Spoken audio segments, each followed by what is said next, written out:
That essay I wrote on the Noahide path, the was a lot of people have read it. I think it's very important. It's really what you know. The whole Noahide path is about is to get people oriented to the idea that being a Noahide is not being a Christian who dropped Jesus, and it's not being a Jew who's like in training to convert, or somebody who's like a part of a Jew but not a Jew. It's Noahide is a specific goal, a specific path for what a person's supposed to do. And while there's some similarities to the Jewish paradigm, it's not the same. And that's really what we're all about here. Okay. Um, Educating Noahides and also hopefully educating rabbis who are involved in teaching Noahides to understand that when they're teaching Noahides and not like Jewish kids that they would teach in yeshiva. They're teaching people who are different, are not like that.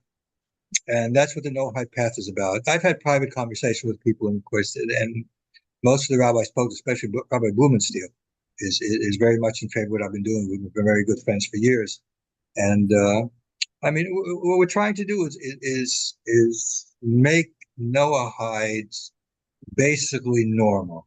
What I mean by normal, um, normal in the sense that the overwhelming majority of Jewish people who are by nature very nervous about non-Jews because of our history. Some of the history, you can see why it is, and especially nervous about non-Jews who are acting like Jews, because we know that Christians, the Messianics, have been doing that for a while. Even in the Orthodox communities, they've been trying to infiltrate us like that. We're very uncomfortable with that. They want to make it as something that is Torah, is acceptable. It's certainly something that's new today that hasn't happened any time in history. There's always been, you could find one or two examples of the Noahide laws in a practical matter being brought up, but it's new. So it's important to understand that, most of the people here, we're going to do the history of the Hasidic movement and the Yeshiva movement. Most of the people here is introduction or by people who were from one of those two movements, especially in Chabad. And, these groups do not necessarily represent the full gamut of people. Okay. There are very few people who are involved with working with Noahides. And most of them said to the rabbis, what I'm trying to say, most of the rabbis really do not know as in depth the halacha, like for example, Rabbi Wein and Rabbi Blumenstiel. Most of them don't really know as much as that. They know very little. And also, when they teach as if they were teaching to fellow Jews. Now, I've taught to Jewish people, and I was taught in yeshiva. I shot yeshiva. Boys were like about, I think, were 8, 9, something like that, 4th grade. Kitta Dalit, 4th grade. So, I've taught in yeshiva, and I've given private classes in Talmud. I've given different things like that. So I know to teach it. And I know that from we've seen the sources that the way we're supposed to teach for Noahide is not the same way that I've been teaching. I have to gear myself to Noahides as opposed to somebody else. I'm actually working on 2 essays right now. That first essay, Noahide Path, I did because of one thing. So there's 2 other essays that I'm writing based on, again, experiences that I've had recently. One is going to be about the Noahide Pledge. I'm going to discuss that. Okay. Something that actually has no place in halacha. We'll discuss about the value of it and the rest of the value, what it is. Ronald, I can't hear you because, of course, you are muted. So if you're trying to talk to me, I can't hear you. But if somebody wants to... I was replying to Daniel. Okay, yeah. If you want to, you could just take it up. Okay. I wasn't sure. Daniel's saying I can't hear anything, so I'm asking if you can hear us now. So, anyways, recently somebody has told me that somebody who'd taken the pledge was speaking to them as if they were like a second-class Noahide. It's like, for me, it's a joke. So I decided, what, I'm going to write what it is. I'm going to write what it's about. I'll give you all the halachic issues that are involved in it, and reasons why you should do it, reasons why you shouldn't do it, and leave it up to you what you want to feel, because it's something. It's not forbidden, and it's not required. So it's basically up to you, but you need to have notes what is going on. But one thing is for certain: if you do want to take the pledge, it doesn't make you any better than somebody else, and that's a serious issue. Anything that splits Noahide along lines that are just not halacha, it is really not a very good thing.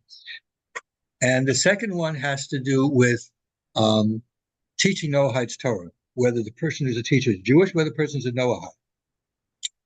The reason is because there's a Gemara in Chagiga which talks about not teaching non-Jews Kabbalah in general, and there's a heta to teach Noahide that comes later, but it's a shot in the Gemara is not that way. So, okay, Daniel is having a little bit of problem with his speakers. Now, I'm not very savvy about that. My youngest son actually just set me up with a second monitor on my regular computer, so now I have two monitors on my computer. I'm really getting there. I wish I could get two monitors on my laptop here. I might want to look into that. But I can't help you, Daniel. I'm not very familiar with such things if you can't hear me. Dan, it's your Zoom thing, so it's working because of you. Or maybe he may have a problem he may need to update Zoom. I'd recommend Daniel step out of the Zoom room and see if you need to update your Zoom.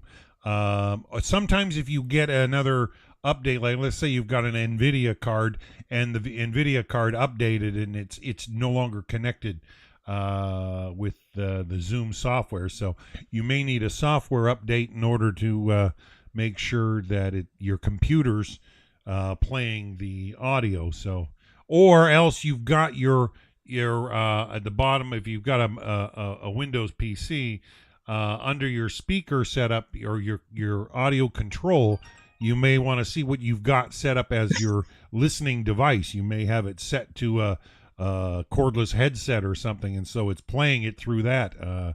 Who knows? I don't know what gear you've got. So, so anyways, the second one, of course, is going to be the other one is about teaching Noahides. The impetus is that I have seen a number of blog posts and stuff like that from people. We're not talking about people, way out there that I'm not interested in.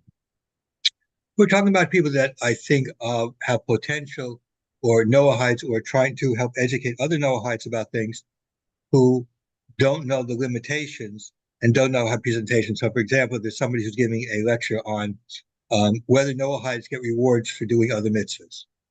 Okay. Now, I don't know how long this guy's going to talk for, but I could sum that up for you in the next 3 minutes. There's a disagreement with Moshe Feinstein, who says the answer is no, and others who say the answer is yes. There's a very nice long responsive from Usha Weiss from Yerushalayim, who disagrees with Moshe. It's very long and complicated, something that you can't teach to Noahides, because although you could repeat it, it's not something to be taught. But I could tell you he has some very good arguments. I'm not sure if I agree with him, but he does bring some very, very interesting arguments to it. So, although I follow Moshe in general, I'm not going to say that if a Noahide does another mitzvah, like Bob comes visiting me Sukkah's time, and I mean, my Sukkah, Bob comes and joins me in Sukkah. I give him food to eat, and he's eating a Sukkah. He is technically keeping the mitzvah from Sukkah, but he's not, he's doing it because, whatever. He's not doing it because it's a mitzvah. He's doing it because he wants to keep me company, or he thinks, oh, now I'm eating with the Sukkah with the Jewish guy. Maybe I'm getting some reward with this also, whatever. But okay, I don't have to stop him. And the Moshe says he doesn't get reward, and maybe he does, maybe he doesn't, maybe Shem will give him. I don't reward is something Christians worry about, really, basically. But it's like, okay, fine. So, that's but to teach that, I just ended the subject. Okay, that was it. That was basically all you need to know about it. There's a disagreement about it. Maybe you are, maybe not. Moshe says not, but there's reasons why he might say no. But essentially, that what more you want to go into in depth his arguments, bringing from this Gemara here, explaining the Gemara, and then explaining why he might not be right. You're already delving into what in Masechtas Chagiga says you're not allowed to do. There's a very famous responsive from Rabbi Moshe they used to have a Talmud shir on the radio years ago. That was long before internet. Those of you who remember, there was a thing called a radio, and people used to actually talk to people through the radio. I don't know how old you guys are, but there was a thing called the radio, and they used to have classes on the Jewish channel there, and somebody gave a weekly class in Talmud. So he sent a letter to ask the Moshe whether he's got to do it, because there's non-Jews there, and the Gemara is quite clear: you're not allowed to teach Talmud to non-Jews. So the Moshe said, well, since it's a Jewish audience, you don't have to worry about it. The non-Jews are coming in. It's their problem that they're coming into a share they're not supposed to go to. It's not your problem, so essentially. But if we're being a teacher to a Noahide, we don't have that head. We're teaching you. So we have to teach it in a way that doesn't make you violate what you're not supposed to do and what we're not supposed to do. So anyways, we have somebody who's having some technical problems. I'm just trying to see if we can get it fixed up. That's what I'm waiting for. But anyways, I want to go into that because I think it's important to have it out there, the issues of that, because it's important.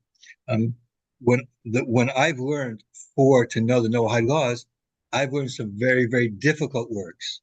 We're going to come out, not this week, but the next session we'll come to some rabbis who have works which deal with the Rambam and go into pretty deep. There's a cipher called Chemdes Yisuo from the Or Samaya. You go to Or Samaya, who has a commentary on the chapter in the Rambam deal with Noahide laws, and these are very, very difficult to learn, discussing issues about the Noahide laws. So I could tell you what he's talking about, but to actually go through and learn it, I can't. You're not allowed. That's part of what the Talmud says I'm not allowed to teach. And quite frankly, Noahide shouldn't be learning that either, because this stuff is above the head of about 90% of the Jews. This is very difficult. But anyways, that's not the point. The point is that when we're trying to teach Noahides, we have to gear our approach that. And the same thing with Noahides. I've seen Noahides who do a lot of things that are a problem. And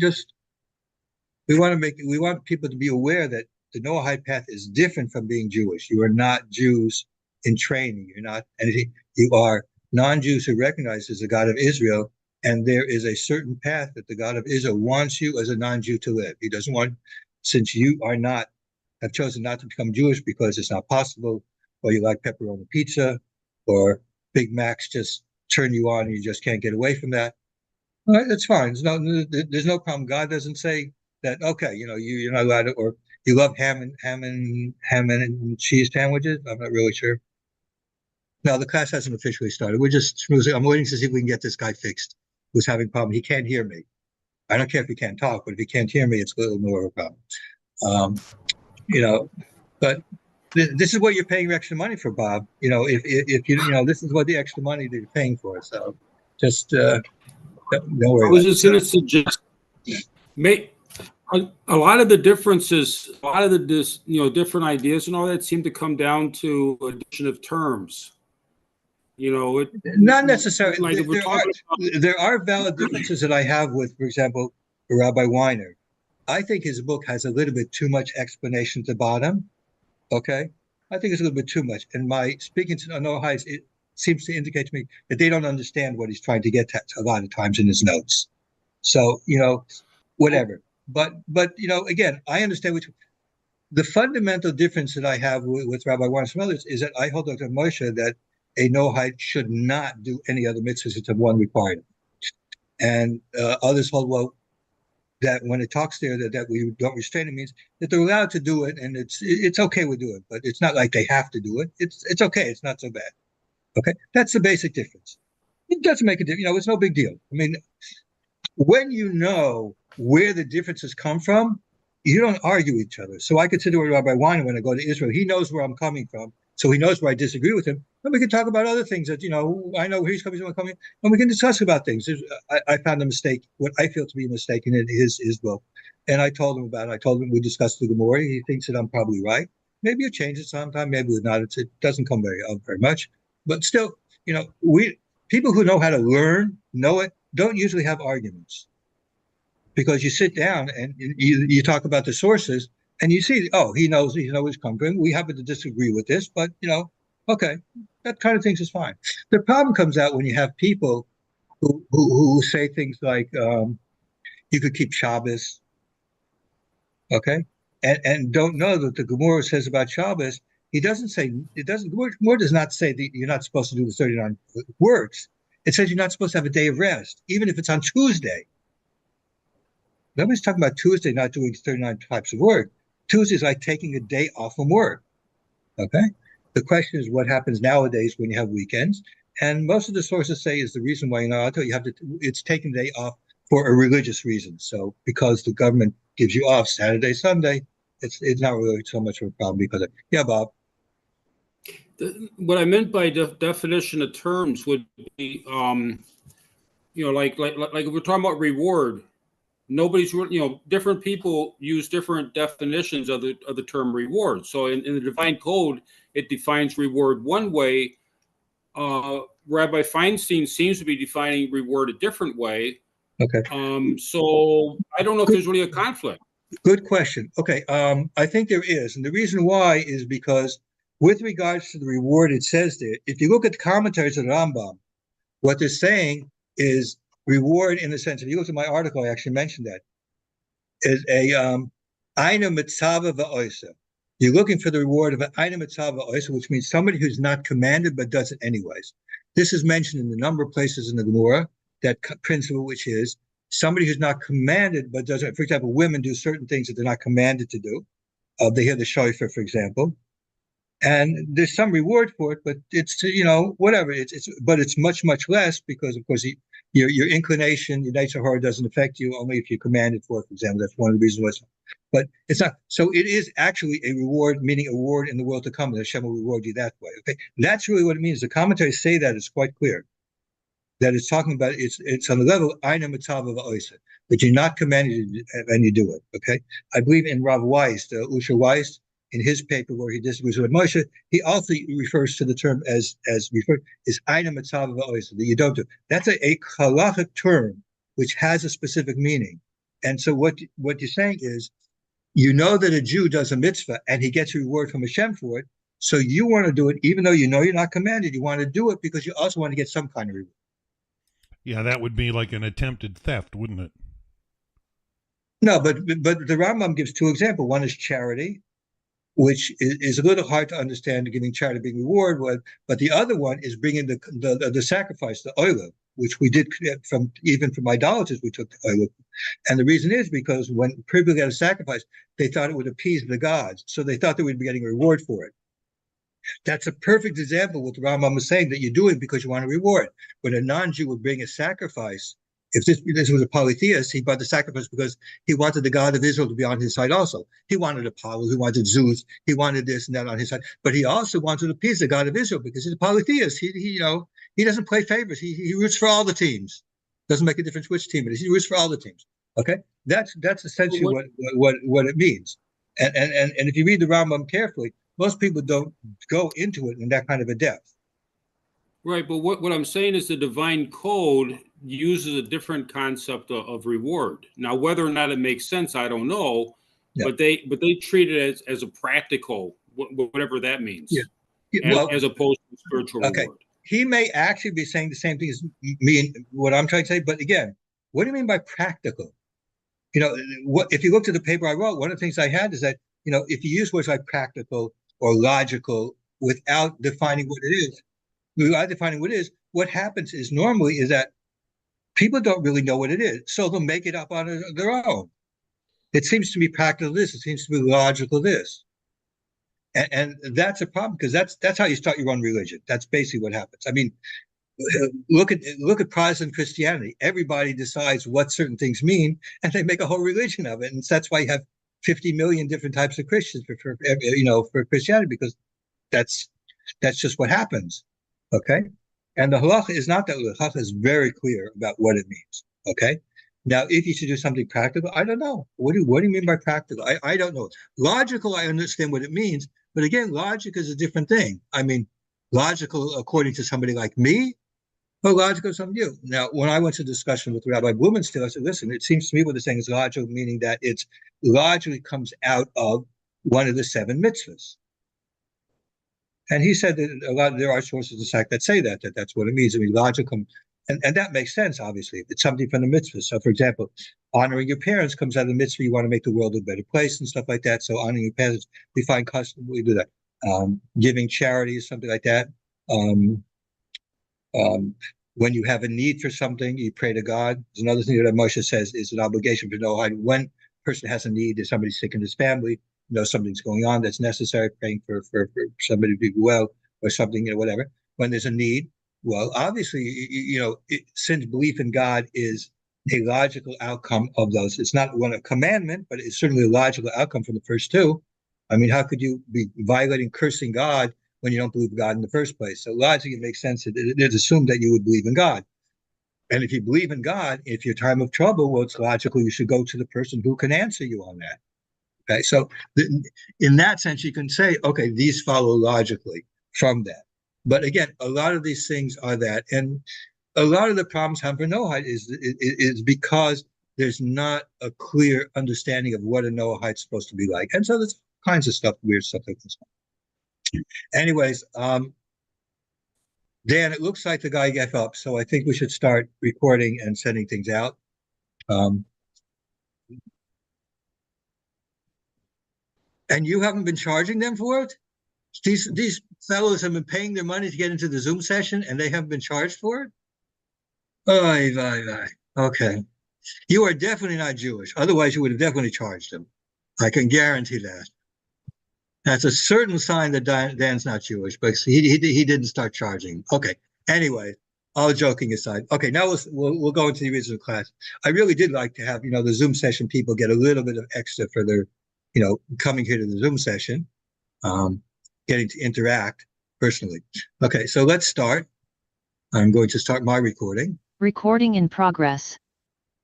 Okay, everybody. We're going to officially start. I like in the Zoom session to talk to people. We go back and forth and something. It's very important. One of the fundamental things, our unit now is on rabbis and Noahides. One of the most fundamental important things is Noahides have to have a very, very personal interactive with the rabbi who could understand and explain and discuss these issues with them in a way that is useful. Just like I have a rabbi I go to when I need to. He's a guy I can talk to. Okay, it's very, very important. In fact, in many ways, it's more important to Noahides because essentially there still hasn't come out things which really are made for Noahides to actually show them this is what the path is. We're working on it now. That's what we're doing here now, is to discuss the Noahide path and the paradigms that take it up. But it doesn't really exist. It's not like you could learn something. Oh, now I understand what all Noahide's about, so it makes it easier. Oh, I understand what I'm going to ask. So like somebody we were discussing about, the issue of taking on mitzvahs. And I told Dan earlier today, and this is very simple. Whenever anybody comes and says, can I do such and such, or should I do such and such? My first question is always, why? Why do you want to do it? I mean, you're not commanded to do it. You don't have to. So why do you want to do it? And that usually gets people stuck most of the time because either it's because they did it when they were Christians or they liked it and they made them feel really good, or, whatever. But, we don't do things for God because we feel good. We do for God because that's what he wants us to do. So that's a different story. So again, the Noahide path is extremely important to know the paradigm of it and that. So what we're doing now, which of course is indirectly related, but not directly related, we're following the chain of tradition of Jewish law, how we get to Jewish law, how somebody today who's a scholar or a rabbi, understands what is the law. How do you go about it? What do you do? Okay, and one way what my approach something is what I'm doing is I gave the introduction about rabbinic authority, and then we're going through the chain from Moses all the way down to now. Now, we finished in the 15th century, or towards the 15th century. Some of the sessions, I got to 15th century, some of them didn't. So we're going to start the 15th century again. 15th century is like the end of a period, the start of another one. So it's like in between. So it doesn't take very long. Then we're going to do the 16th and 17th century. We are going to start seeing names of rabbis who are very important. If you are speaking to a rabbi in the future and he talks about the Rambam, and he starts mentioning certain commentaries on Rambam, you've got somebody who actually knows how to learn. Rabbi Weiner is the perfect example. Rabbi Blumenstiel is basically retired from it, but he was also, if you talk to him, he will mention different commentaries on the Rambam, different things like that. And this tells you that you got somebody who actually knows about it rather than just having read the Rambam and winging it on his own. Okay, and certainly somebody who just quotes a verse from the Tanakh is not somebody who knows what he's talking about, because we don't paskin shilos from the Tanakh. We do paskin shilos from the Talmud, and if we find something that Tanakh seems to disagree with that, we try and explain it away. Okay, so I'm going to finish with the 15th century. Now, we talked before, in 1492, the Jews in Spain were exiled. 1496, Portugal, they were exiled. Until this time, for 500-600 years, Spain was a very important place. It's the foundation of Sephardic Judaism. It was a very important place with rabbis and stuff like that. But Christian persecution continued during the Reconquista, ending in 1492 when the Jews were expelled from Spain. That brought a collapse of Sephardic Judaism. That could be collapsed, but it just collapsed down from a high level.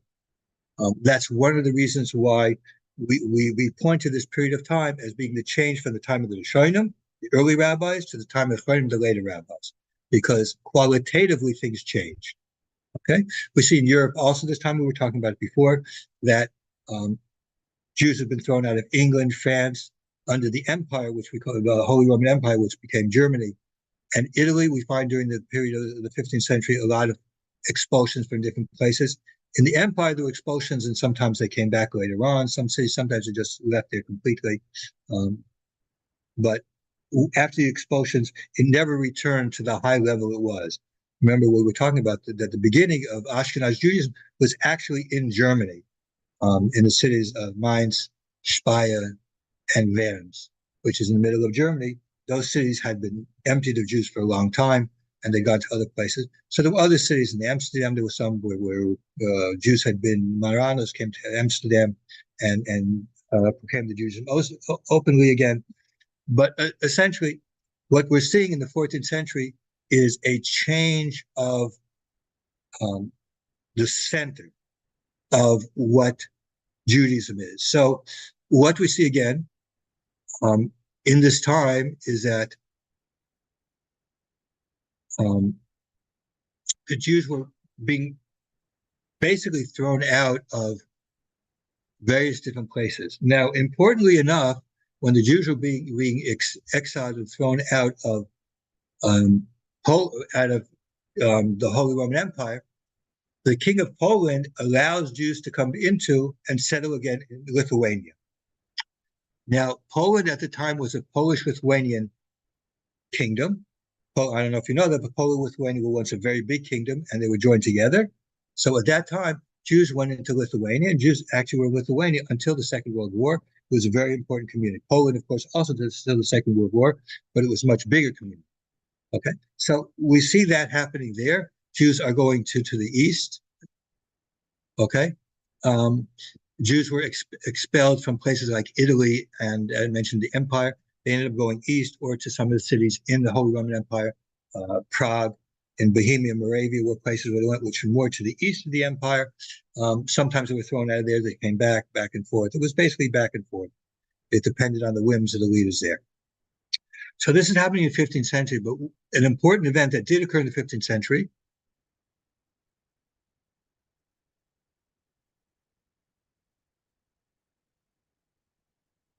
actually, I mixed a little bit of history in the 15th century.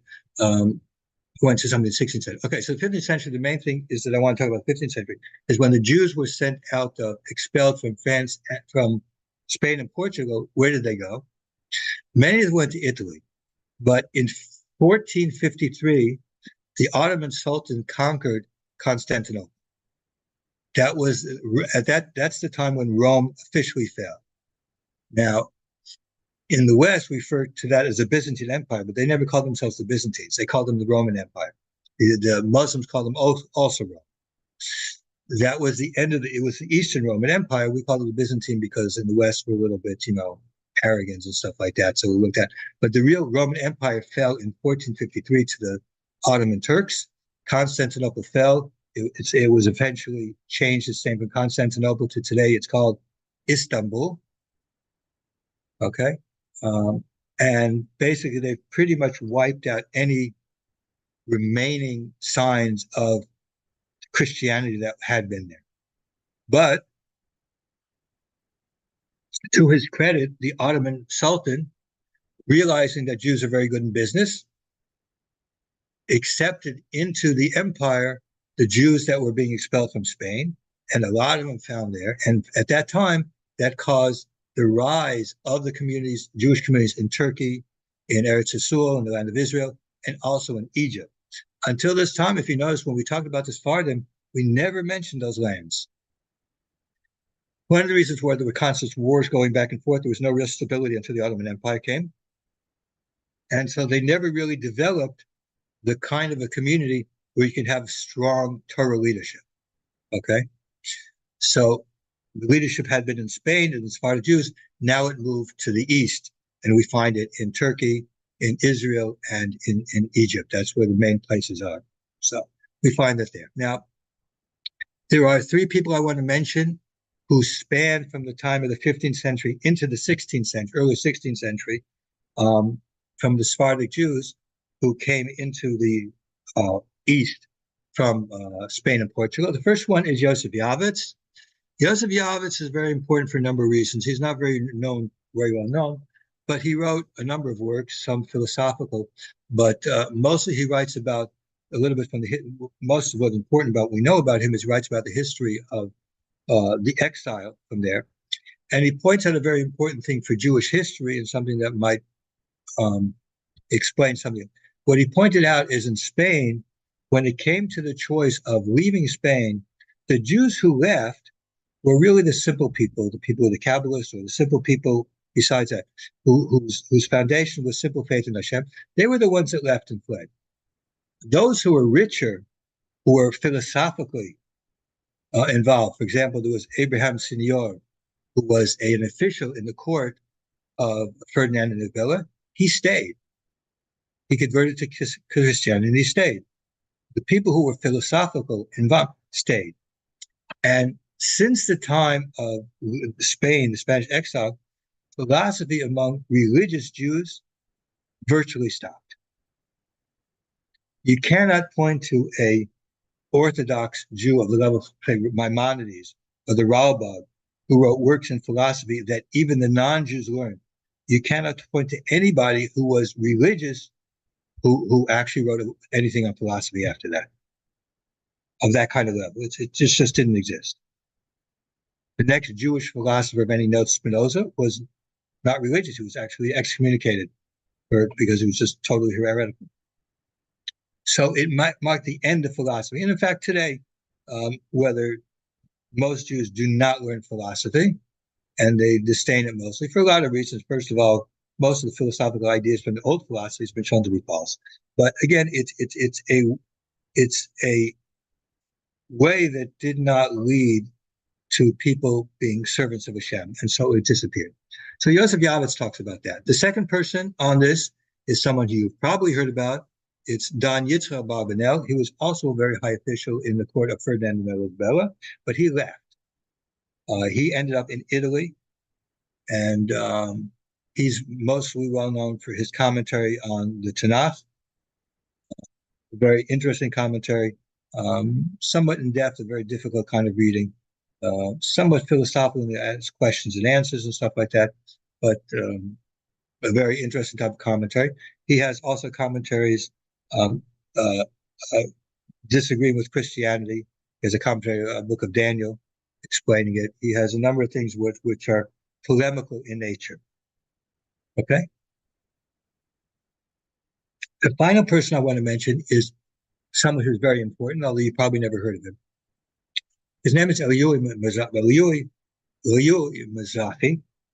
He wrote a commentary Mizrahi on Rashi's commentary on Chumash. Rashi's language is sometimes very difficult to understand. Mizrahi is one of the most important commentaries on it. There are many commentaries on Rashi. I have a 10-volume or so set of a Chumash, which has commentaries on Rashi on every single page. It's huge. And Mizrahi is one of the main ones, but there's a lot of other ones there. Mizrahi is considered the main one. You could actually buy Mizrahi by itself. And he explains Rashi, what Rashi means, what the questions might. He gives an explanation. Rashi is one of those, and is considered one of the most important works on the subject.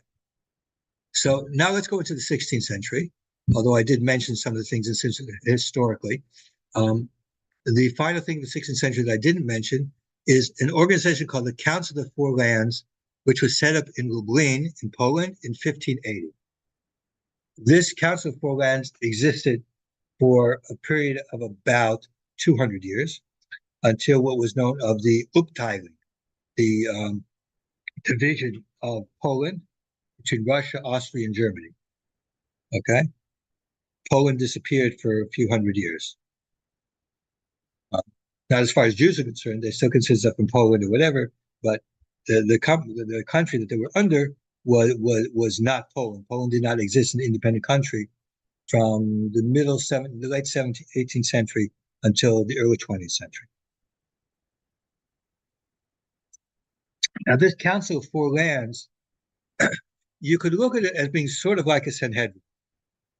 Many great rabbis were there. And when a case came about that was very difficult, whether it was one involving a divorce, which can sometimes be very complicated, and other things like that, the case would eventually end up being brought to Lublin to the Council of the Four Lands. And there the case would be adjudicated by the highest rabbis of the land, and that would be accepted by everybody. So you'd have it like your local rabbi, and you'd go to him for normal things. But if something came really serious, it would be brought to them to adjudicate. Okay? And they were somewhat of a governing body. They had a lot to do with the communities. Jews had separate communities, so they had a lot to do with where the communities were run. This is what the Council of Four Lands did. So we are holding now in the 16th century.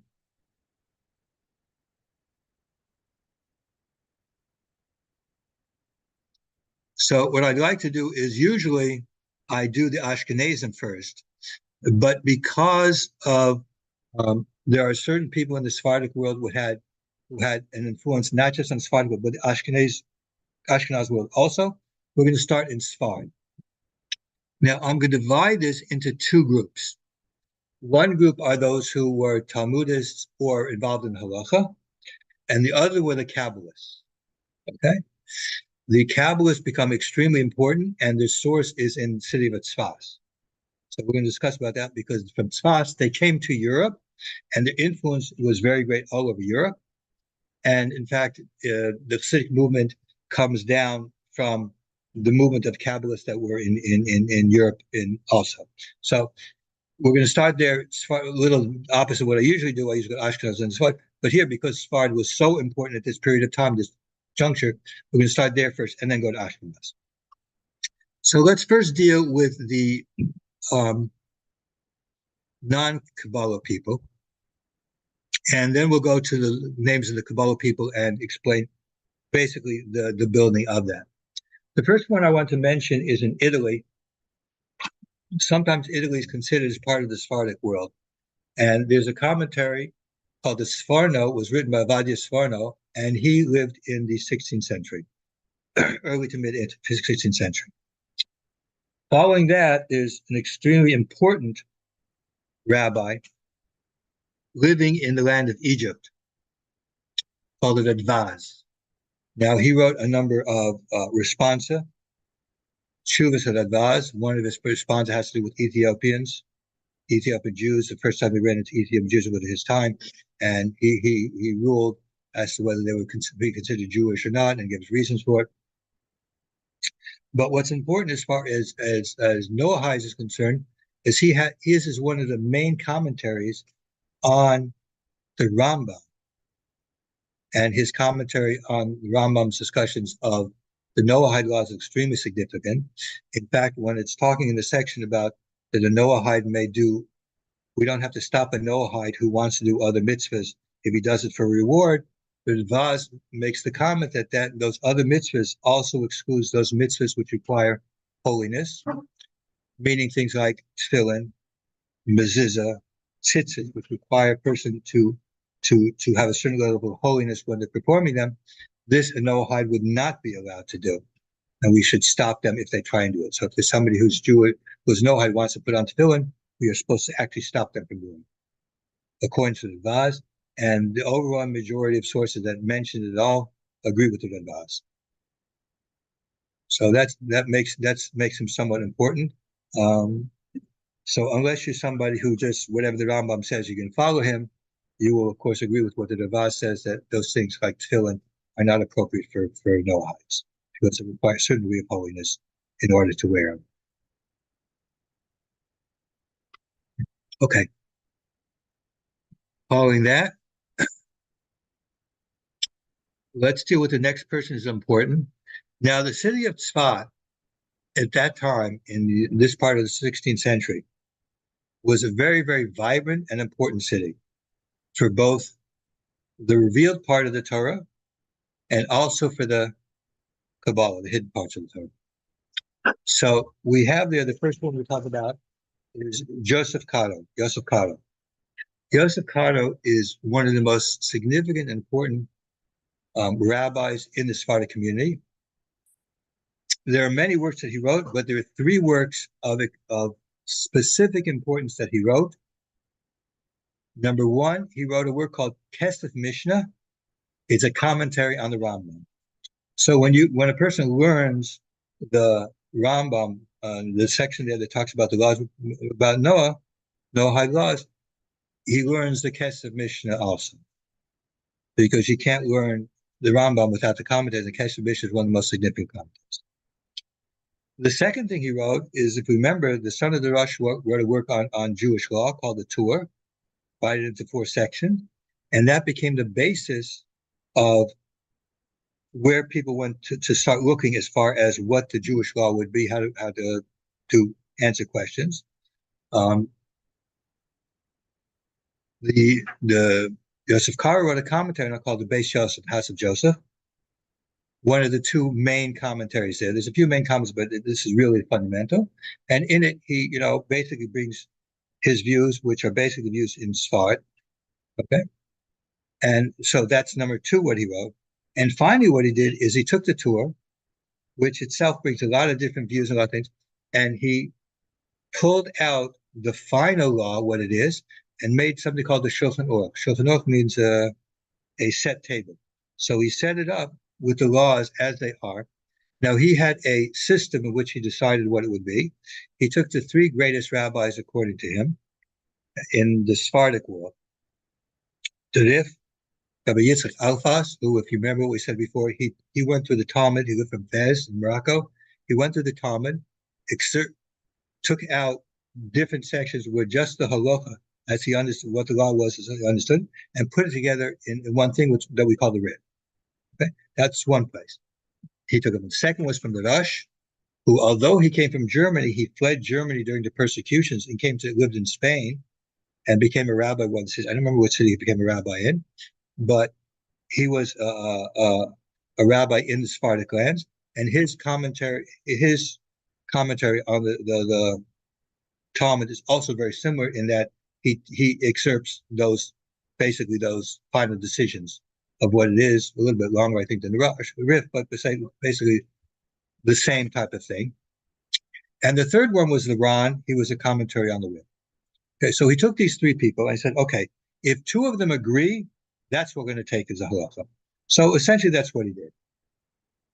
Now, of course, this is a problem for the people from Europe who had other sources beside them, like Tosfos, the Mordcha, and other people that we mentioned earlier. So we're going to get to that in a minute. But this is what Joseph Caro did.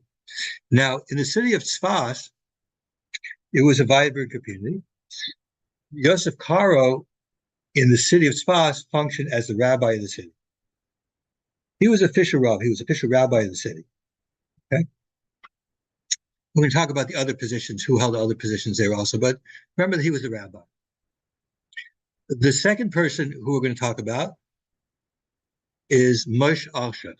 Moshe Alshich was the Baldash, and the person who gave the drushas. A drusha is like a sermon. He would expound on the weekly parsha. We have a cipher from the Alshich on the Torah and also on Nach. Okay, and he was He was the darshan. He was the maggid. He was the one who gave drushas in the city of Tzfas at the time of Yosef Karo. So that's two of the people who were important in the city at that time. Okay. The third one at the time was a person called Eluzah Eskadi. He wrote a work called Sefer Charaidim. Charaidim means the God-fearing ones. The work has two parts. First is an introduction talking about how repentance, and the other part of it is a collection and division of the commandments that we're able to perform now, whether the rabbinic commandments or biblical commandments. Which ones of these that we were able to perform? And his post, by the way, in the shul there, he was the Gaba. Gaba is like the attendant in the shul. So he was the Gaba. The Gaba wrote a cipher, which is very important until today. Cipher Chalaim. I have it here. It's a cipher I've learned. It's one of those forms that people learn. The final person was there is the Isaac Luria, who I'm going to talk about in a couple of minutes. He was the Rebbe. He was like the Rebbe in the city of Tzfas. So you had the rabbi was Yosef Karo. The person who gave the sermons, the Maggid, was Alshich. The Gaba, the Shul, was with author of Sefer Charaidim. And the Riyah Kudesh, the holy Riyah, the Kabbalah, he was the Rebbe in the city at that time for a few years. Okay? Talking about Tzfas was something that we haven't seen before and haven't seen since then. A city like that. Okay. Now what I'd like to do, there was one other person with regards to the halacha that I want to mention, who was from the 16th century also. He was also a commentator on the Rambam. He wrote the Lechem Mishnah. Again, if anybody who learns the Rambam is going to have to learn the Lechem Mishnah, it explains the Rambam where it comes from. He lived in Turkey. His name was Avram the Balkan. So those were the 16th century people in Sephardic lands, essentially, who were revealed part of the Torah, were the Talmud, the Halacha. Most of them are very important because they either deal with the Halacha and Shulman Aruch and something, or they deal with the Mishnah Torah, which, of course, is Noahide. That's one place where you see the actual mitzvahs, 7 mitzvahs there. These are commentaries on them. Now we need to turn to Kabbalah because Tzfas was the center of Kabbalah. Okay? Now, one of the people that's there, I don't know where he lived. I don't think he did live in Tzfas, is Meir ibn Gabai. He was before the Ari. He was a Talmud of Moshe Kadvar, who I will mention shortly. He wrote a number of important works, Kabbalistic works that are still learned today. Excuse me. One of his works that is very important is called Derech Emunah, which is basically one of those works that were written that before you even start learning Kabbalah, you're supposed to learn that. It explains issues, what it's really about, so that you don't come into having mistaken ideas, so that are against really what Hashem and the Torah. Okay, after that we have to talk about Moshe. Oh, you know what? I left somebody out. I'm sorry. In Egypt, during this time, there was a Rabbi B'Tzalel Ashkenazi. He was a very big Talmudist.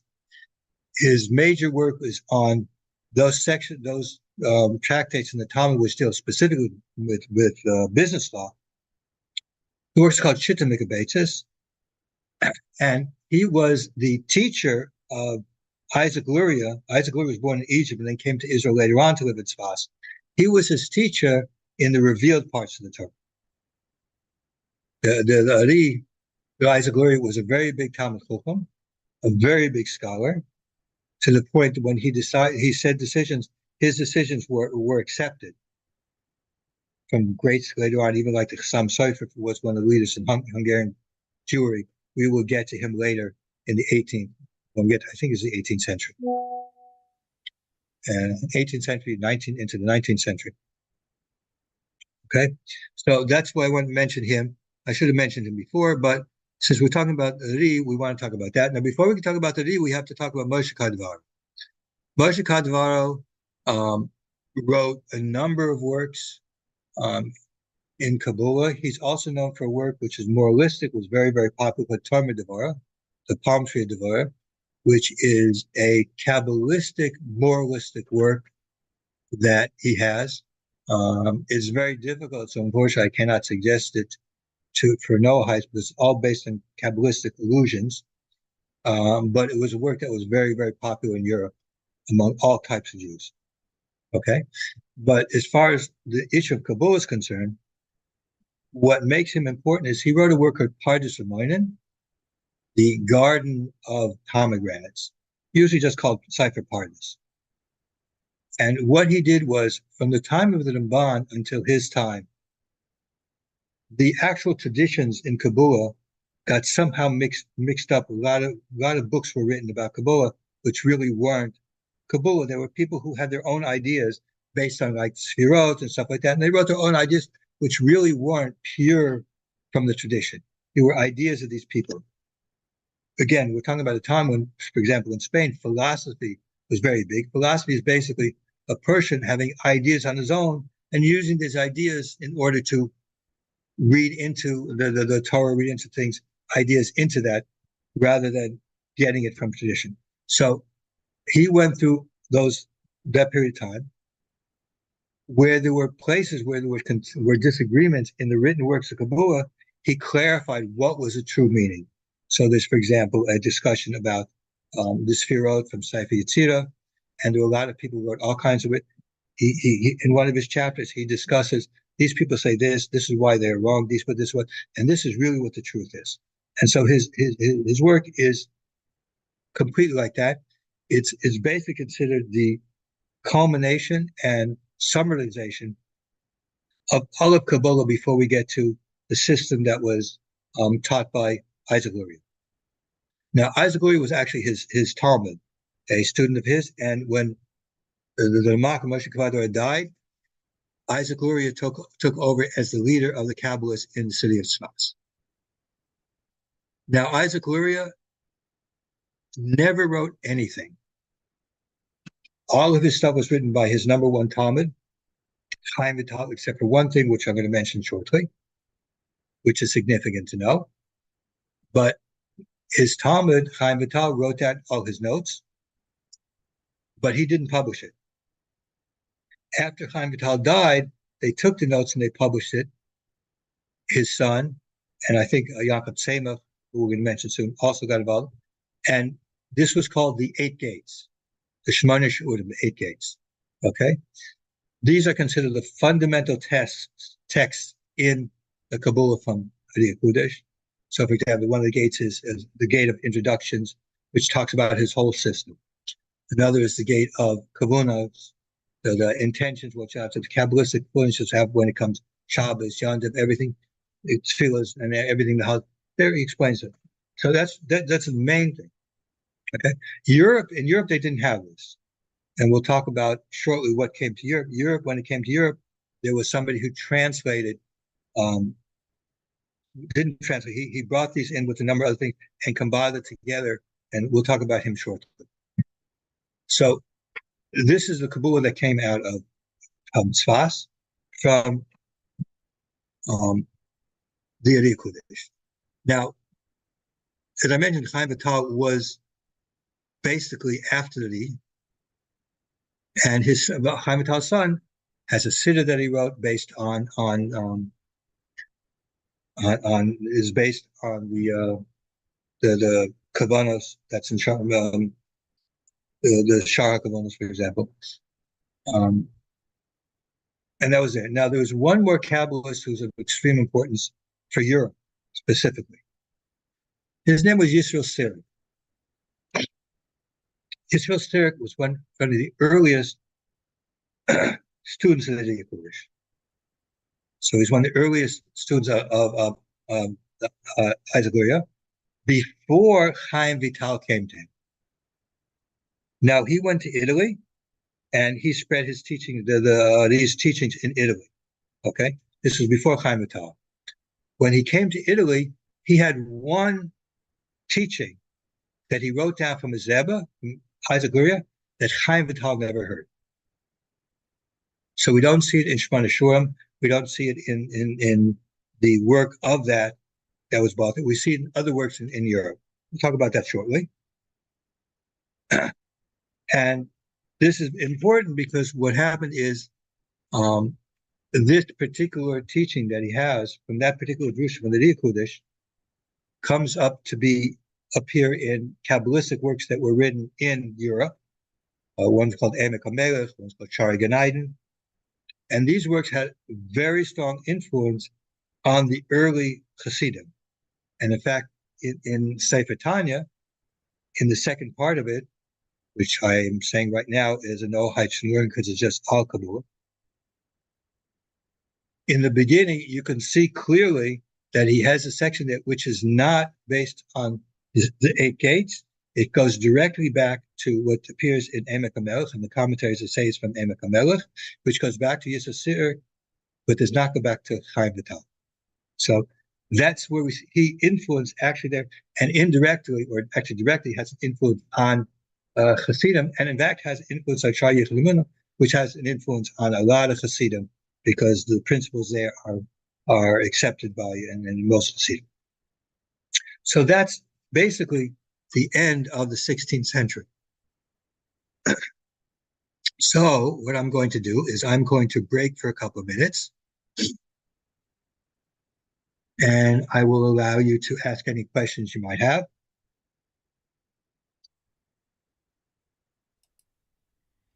And if you don't have questions, it's also fine. Again, as we get closer, we're having more and more things that will relate directly to things that are Noahides will see, important to Noahide law, and also the people you're going to interact with. These people are very important. Yeah, Dan. Okay, Rabbi, my friend Lara on YouTube she's asking, who was the name of the one who lived in Turkey during the 16th century? You mentioned somebody from Turkey, and sometimes, having difficulty understanding the Hebrew names. You say them out so fast that it's hard to transliterate to English. So, okay, 1 second. Look who we're talking about. I can't remember at the moment.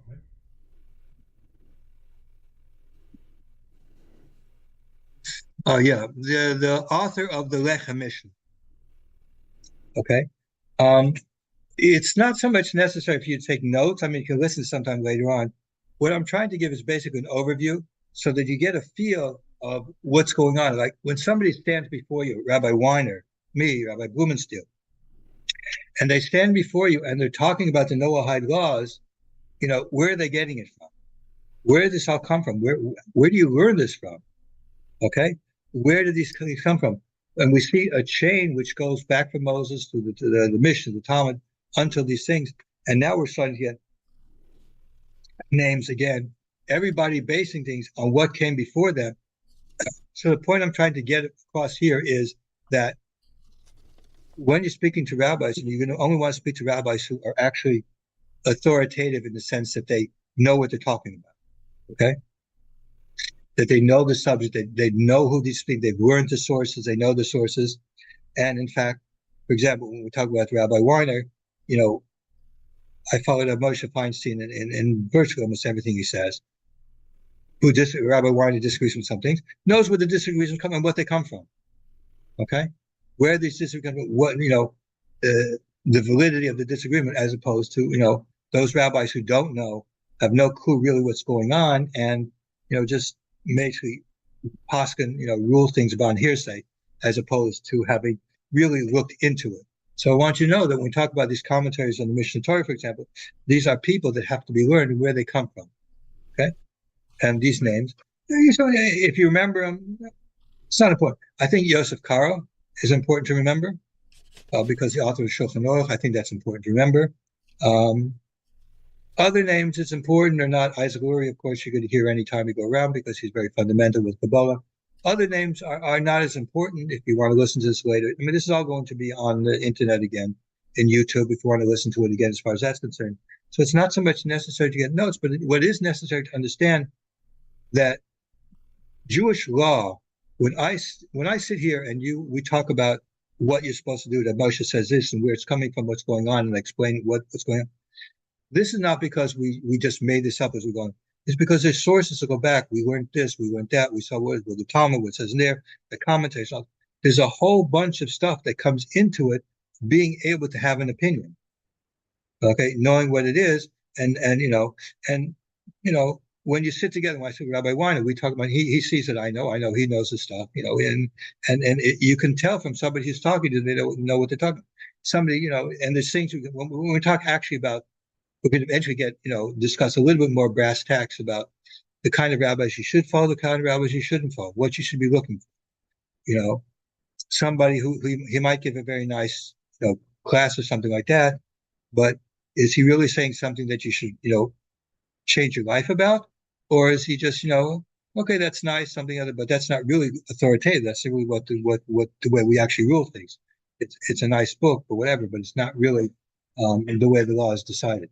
It's very important for Noahides to know, because that is part of the situation. And hopefully, I'll have some influence on some of the rabbis to be more clear about what they're doing, because there are valid differences, and they have sources and how to understand, and that happens sometimes. It's no big deal, and rabbis who know exactly do, and they know where the limits are also. So, for example, Shabbos. I mentioned Shabbos in my essay.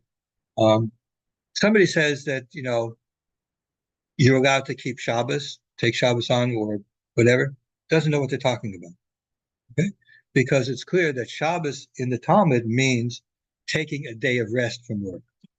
Okay? It doesn't mean refraining from the 39 works, 39 laws that appears, types of work that appear. It means taking a day of rest because of religious reasons. Okay? Whether you take it on actually the day which is Shabbos, whether you take it on Tuesday, it doesn't make a difference. If you take that day off as a day of rest for religious reasons, you're not allowed to do that. The Noahide is essentially supposed to work 7 days a week. Nowadays, we work less hours, we're off that, but Saturdays and Sundays are off. Israel is Friday and Saturday. So you live in such a country and your work is closed, it's whatever. But I mean, Shulman Aruch, it's assumed that non-Jews work 7 days a week. That's why you have in the laws of Shabbos, you have discussions of a Jew and a non-Jew having a business together. And so what are you supposed to do on Shabbos? The non-Jew is going to want to work. He doesn't want to close it because the Jew has to close it. So they discuss how payment works out, for what's going on and how it's supposed to do. It's complicated. I don't want to get into it.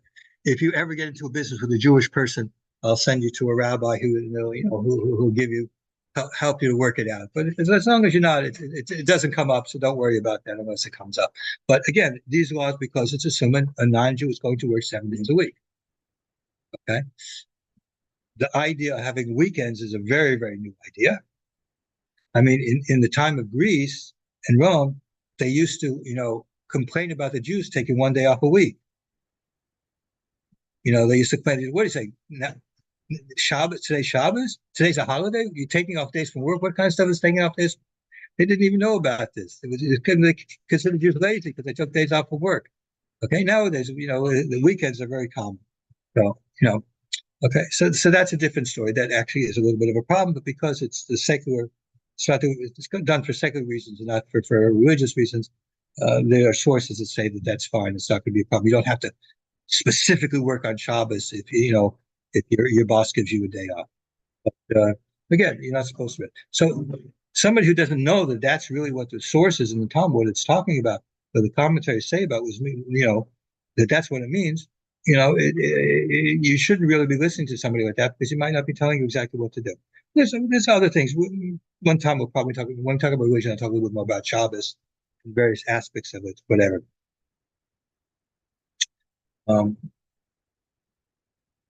Dan, I hope that answered questions. Probably answered more than what the question was actually.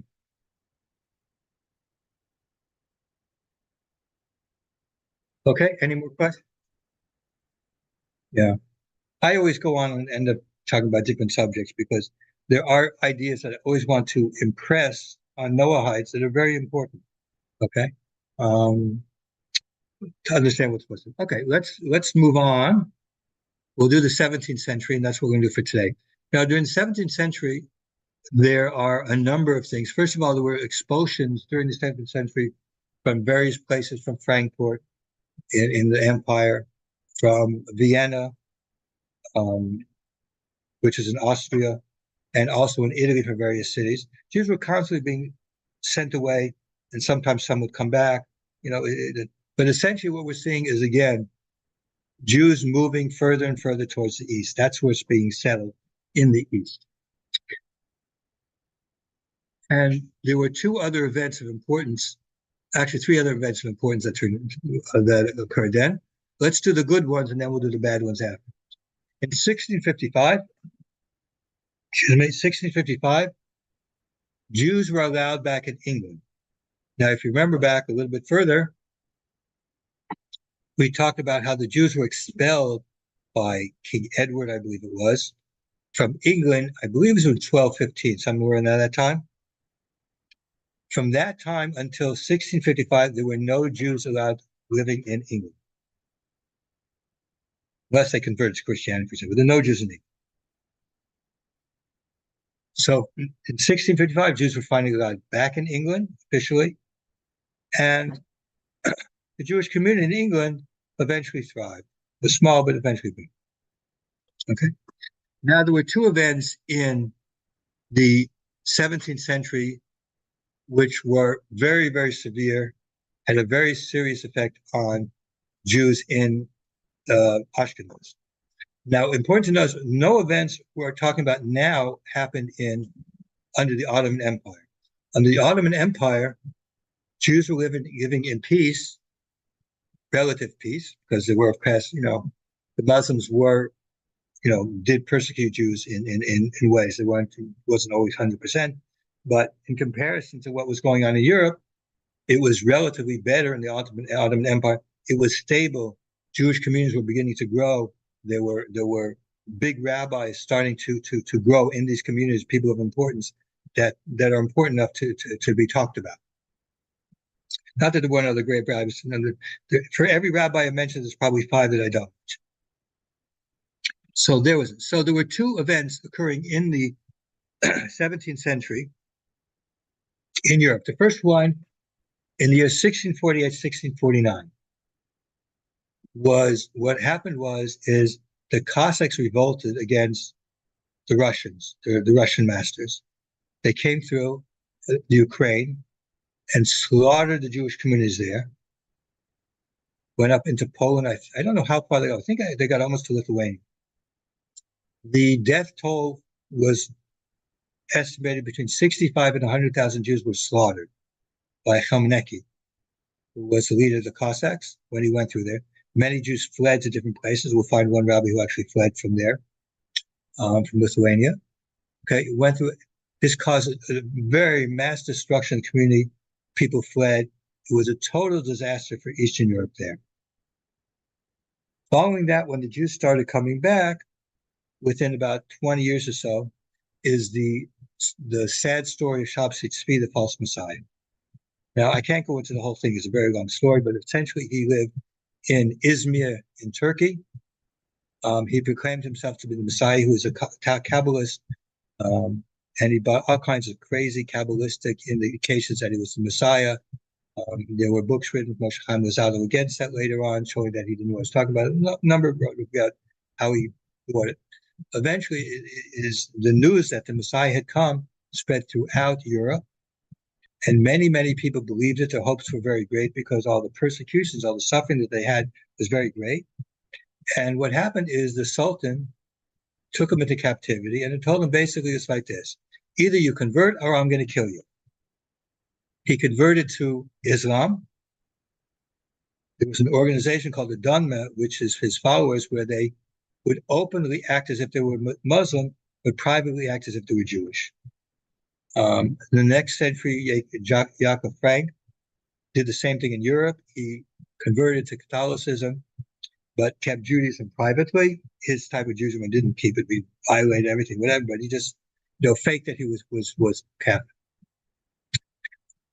This result of what happened caused a considerable amount of depression for the Jewish people, the regular people in Europe, Eastern Europe especially, that really was there until the beginning of the Hasidic movement, where the Hasidic movement essentially dealt with bringing, not, it was split, we'll talk about it later, but dealt a lot with bringing the common people back into the concept that Hashem cares about them also, and helping them to recover from the disaster of Shabbat Tzvi and Tachbatam.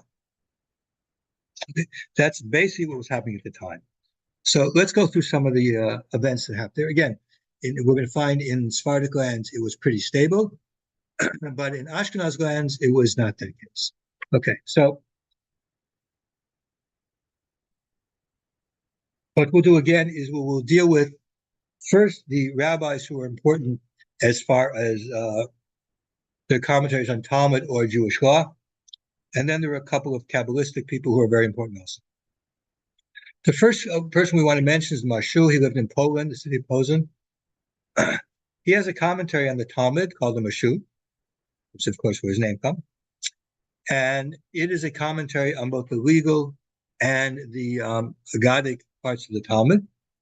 So when somebody learns, for example, in Sanhedrin, which talks about Noahide laws, he will look in the Moshe and get a little bit deeper understanding of the issues involved there. Okay. The next one is Yol Sirkis. Yol Sirkis, I mentioned that the Torah had one commentary called the Beis Yosef.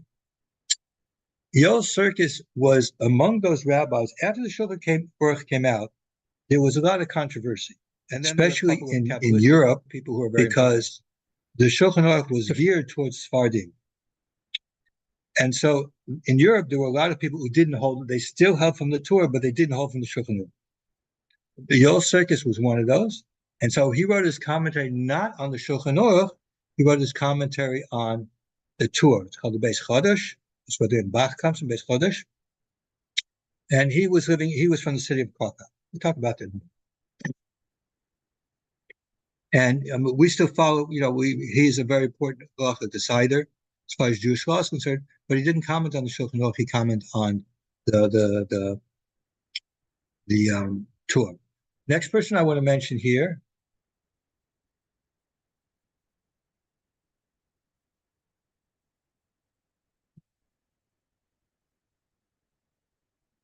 one second. Did we mention these? You know what? We missed something. I'm sorry. We missed the Ashkenazim in the 17th century. Wow. Okay, let me go back and do that. See, that's because what happened is I usually teach Ashkenazim first and Sephardim second, and so I made a boo-boo and did that. So I'm going to do the Ashkenazim in the 17th and the 16th and the 17th century together.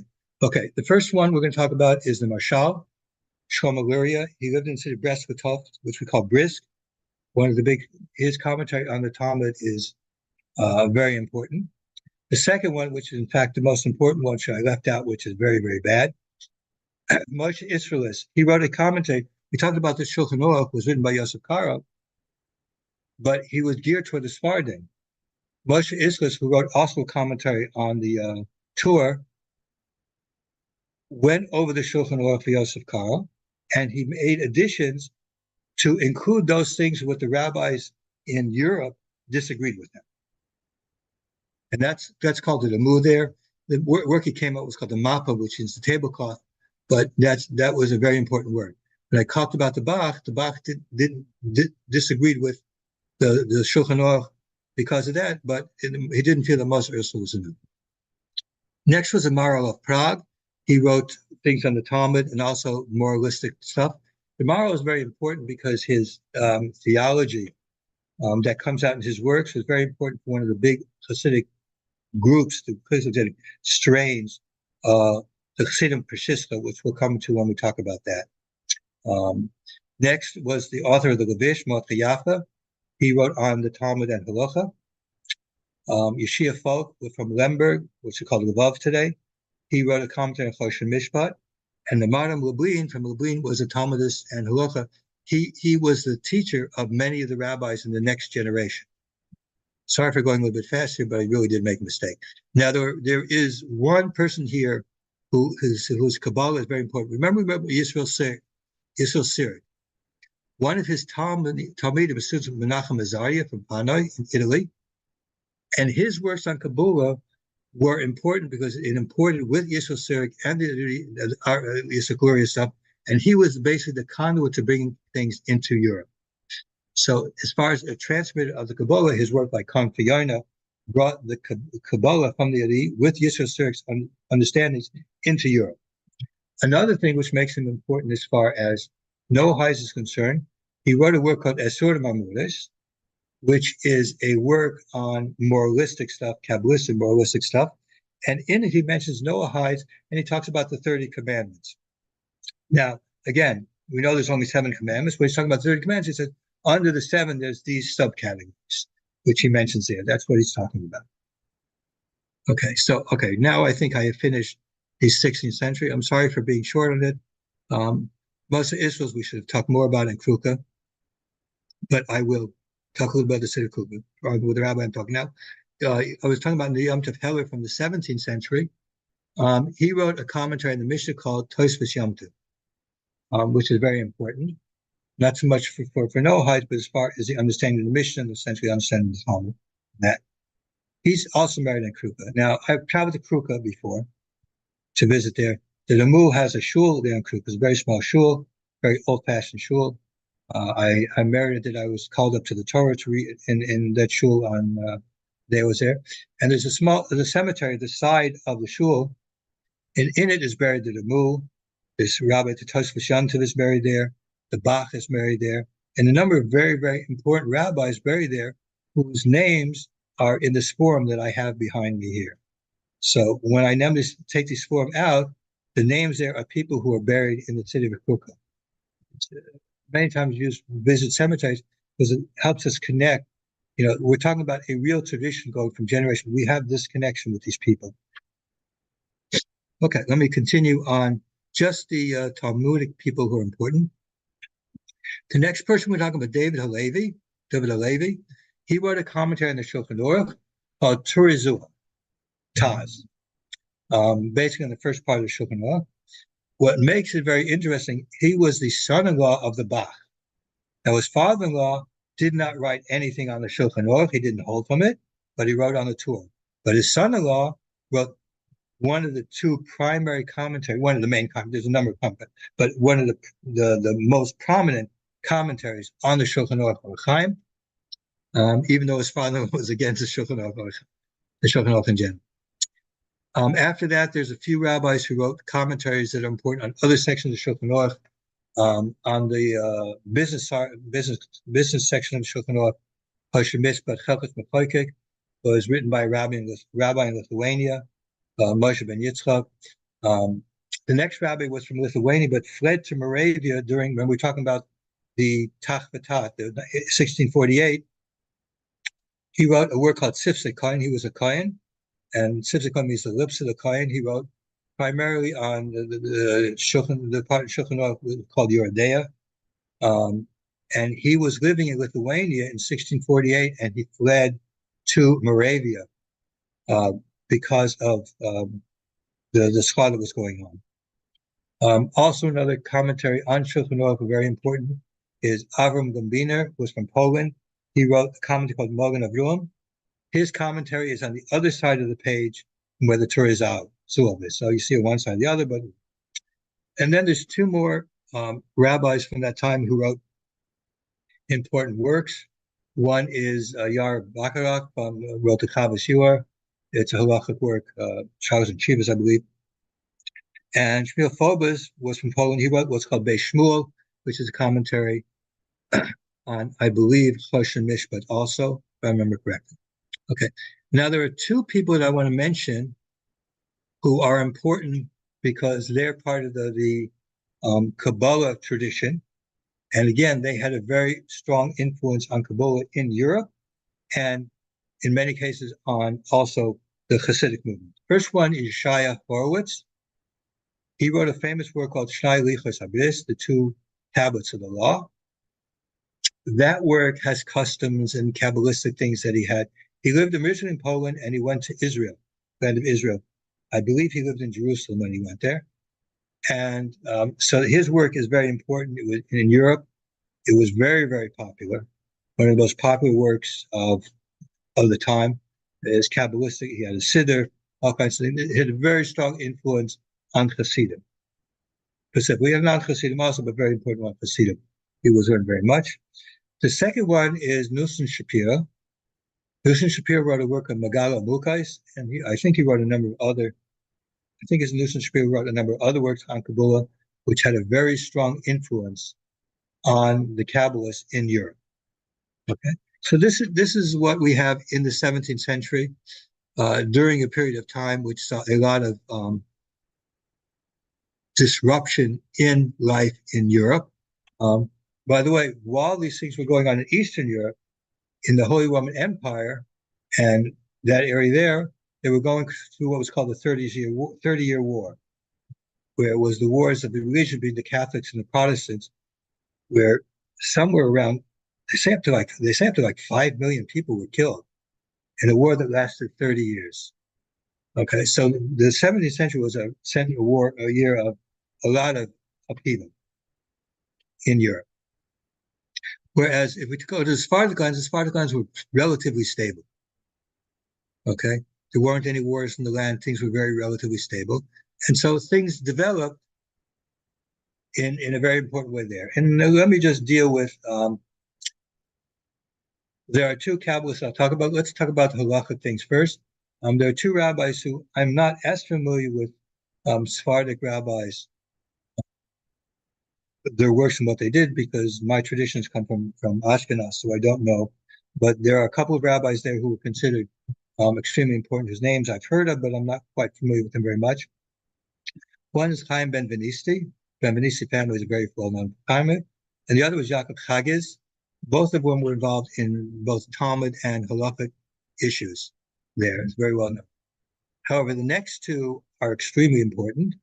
Their commentaries and their stuff is also well known even in Ashkenaz. One is Chesed de Silva. He lived in Jerusalem, and he wrote a work called Pri Chodesh. Pri Chodesh is a commentary on Shulchan Aruch, and the Pri Chodesh is a work that is learned by everybody who wants to delve into halacha and understand it very well. And he was a Sephardi rabbi who lived in Jerusalem. The final one is Yehuda Rozenz, and he wrote a couple of things. He lived in Constantinople, which probably by that time was called Istanbul. I'm not really sure. The name changed. He wrote two things which were very important. One is he wrote a commentary on the Rambam called Mishnah Melech. So if you learn the Rambam, again, if you learn those chapters dealing with the Noahide laws, then you are going to learn Mishnah Melech. If you don't learn Mishnah Melech when you're doing it, you're showing that you're not really somebody who's learning the halacha like it's supposed to be. And the other thing that he wrote, which is very important, is a work called Parshas Yerucham. Parshas Yerucham is a collection of his sermons. His sermons that he gave were a certain very interesting type. He would have sermons on a parsha from the week, and he would discuss halachic legal implications of it. So he has a few drushas, a few sermons that he has talking about the life of Abraham and his children, Isaac and Jacob. And in it, he discusses things which relate to the Noahide laws. So he talks about Kiddush Hashem. He talks about, the brothers and Yosef disagreed about whether they had to follow the Noahide law for be stringent, or they had to just follow the Torah since they were already separated for that. He's one of the sources, and he talked about it. And so for Noahide law, it's very important that somebody had learned it. If you talk to somebody and he brings you something, they saw Parshas Yerucham, you say, "Oh, this guy is really a serious learner when it comes to Noahide law. He really wants to know what he's talking about. See, he took the time to learn that." Okay, it's a very important thing. So that is the main revealed Torah thing. There are two Kabbalistic people in this generation. One is called Yaakov Tzemach. If memory serves me correctly, he was the one who worked with Shmuel Vital, putting together the Shara Kavunas, and he also helped with some of the. I think it had something to do with the next person putting in what came to Europe called the Eitz Chaim. He himself had also a few works that he wrote by himself with Sava. I can't remember what it is now. I haven't looked into it for a while. He has a book also of Kabbalahs of his own that he wrote. He's a very big Kabbalist. He has notes to a lot of the works that are out there. The other one is somebody who is as important, but his influence in Europe was even more. That is Madame Paflish. What he did is he collected what was in the 8 gates. He also got copies of later revisions of Chaim Vital on some of the things. So he collected that and other things, put it together in a work that was called Eitz Chaim, the Tree of Life. That was a major source of Kabbalah in Europe until the 8 gates came to Europe. That was a major source. When it came to intentions and prayer, Kabbalahs of prayer, he put together something called Pre-Eitz Chaim, the tree of the fruit of life, tree of life, and that was the main source for Kabbalah. Now, interesting enough, there were things that were not in Pre-Eitz Chaim that were found in Shar Kabbalahs. So you will find that many Siddur and many things that you have in Europe did not agree with Shar Kabbalahs, which Shar Kabbalahs is the more authoritative, didn't agree with it. So, like for example, if the Baal Tanya has a Siddur, there are some places where you compare it to Shar Kabbalahs, it disagrees with it because he only had Pre-Eitz Chaim and those things that were there that were based on Pre-Eitz Chaim. He didn't have that. So, anyways, that's what brings to Europe. That's the Kabbalistic source for Europe, and that basically set the foundations of what would be in Europe, in both the Jewish law and in Kabbalah. Now, okay, we have now reached up to the 18th century, which is where we're going to stop. Okay, the 18th century is where we're going to stop. And the next time we're going to do the 18th and 19th century. And the 20th century we'll do also, but we'll do the 20th quite quickly because I'm not going to go in. While there's more rabbis that I know of, there's only a certain number of rabbis that we can cover. And then at a later time, what I'm going to do is I'm going to give one time we're going to do the Hasidic movement and the Yeshiva movement, because all of the rabbis that you see teaching the Noahide laws are either from the Hasidic movement, like myself, or coming from the Yeshiva movement, different places from the Yeshiva movement. We'll see. So they come from either one or the other. So at the moment, we will stop and see if there's any questions.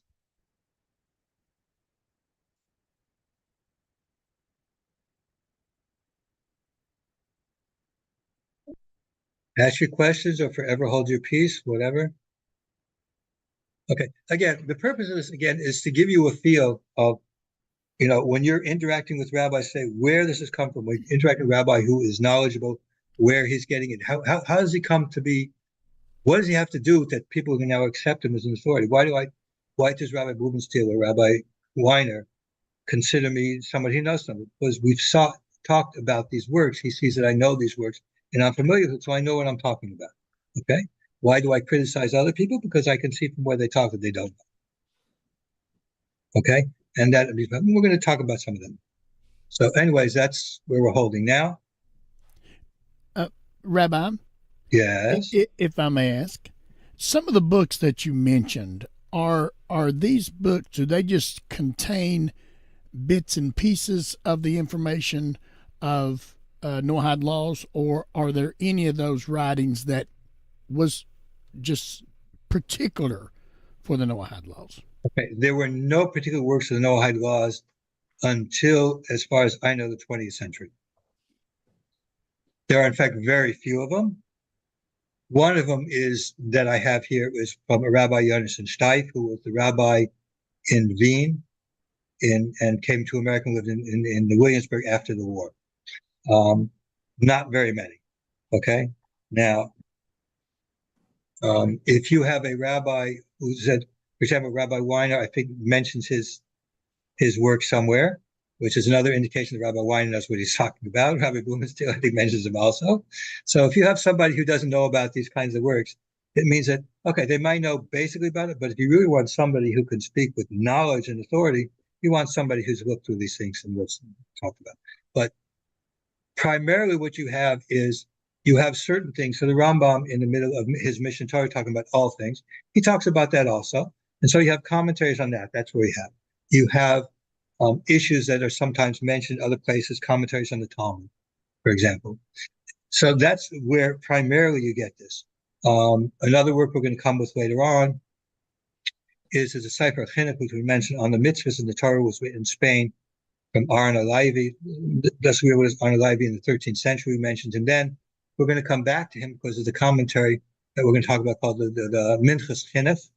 Okay, he talks about, when he talks about the mitzvahs in Torah, he will invariably talk about whether this mitzvah applies to Noahides or not. So, but the first mitzvah in the Torah talks about the mitzvah of being fruitful and multiply. Okay, he talks about there and specifically says that no, that does not apply to Noahides. And he brings his sources not only the Talmud, other thing. He brings clearly that it doesn't apply to Noahides. Okay, so there are sources which talk about in conjunction with that. I mean, you have to realize that even the work like the work from Rabbi Yonasan Steif was not written for Noahides. It was written for Jews. Well, one of the fundamental differences in the paradigm for Noahides and the paradigm for Jews is in learning. Okay? For a Jew, learning is a mitzvah in the Torah. That means anything that's in the Torah, whether it's relevant to me, whether it's not relevant to me, whatever, that's Torah, and it's an open field for me to learn it. I have a mitzvah when I learn it. So, for example, there's tractates in the Talmud. Right now, I'm learning 2 tractates. I'm learning like tractate Soita. There's a custom between Passover and Shavuos to learn either tractate Soita, tractate Shavuos.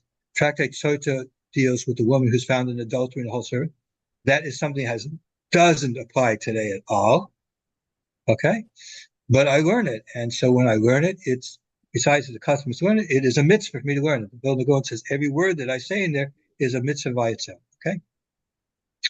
The other tract I'm learning is Masechtas Tanis because I have my mother's yurtzeit is after Shvias, and my custom is I try and make a siyum on a Masechta for a yurtzeit for either my mother or my father.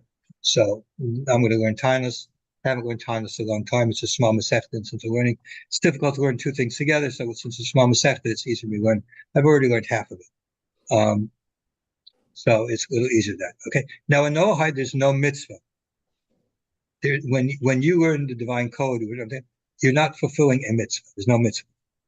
What is it?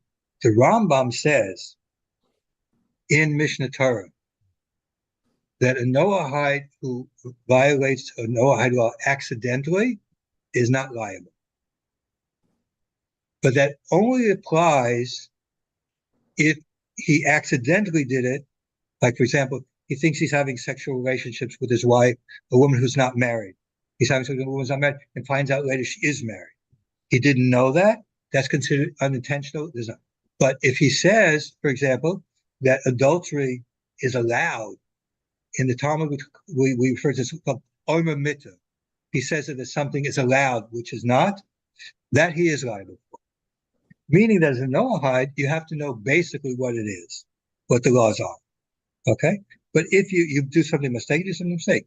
Now, I know of only one instance in Jewish history where the Noahide laws were discussed with somebody to keep it. There was a rabbi who we haven't come up to yet, Chaim Yosef David Azulai, who lived in Jerusalem. He traveled to Italy, and when he was there, he met somebody who was like a humanist or whatever like that. He was more of a deist, and they were talking. This guy was taking him around. He talked about, and they talked about religion, and he said, he believes in God, whatever. So the Chida told him, listen, if we believe that if you keep the 7 mitzvahs, the guy asked him what he's supposed to do. Just keep the 7 mitzvahs. And he said, you say Shema Yisrael by day and by night, proclaim your faith in the God of Israel, and that's it. What that tells us is very simple. To know what you have to do as far as the Noahide is very simple. Okay? To know what the 7 laws are is relatively simple. I mean, you can write them out on maybe 2 sides of a paper, even the subcategories of there. Even if you want to all of the 66 subcategories, it's in Rabbi Lichtenstein's work. The main categories and what these are. You could write it on a couple pages to explain it. It's not very big to know. Okay, it's very simple as far as that's concerned. So there's no specific mitzvah to learn. So when you learn, it's not a mitzvah. That's a fundamental difference in the paradigm. Now you're allowed to learn the Tanakh, and you can learn it with Rashi and stuff like that.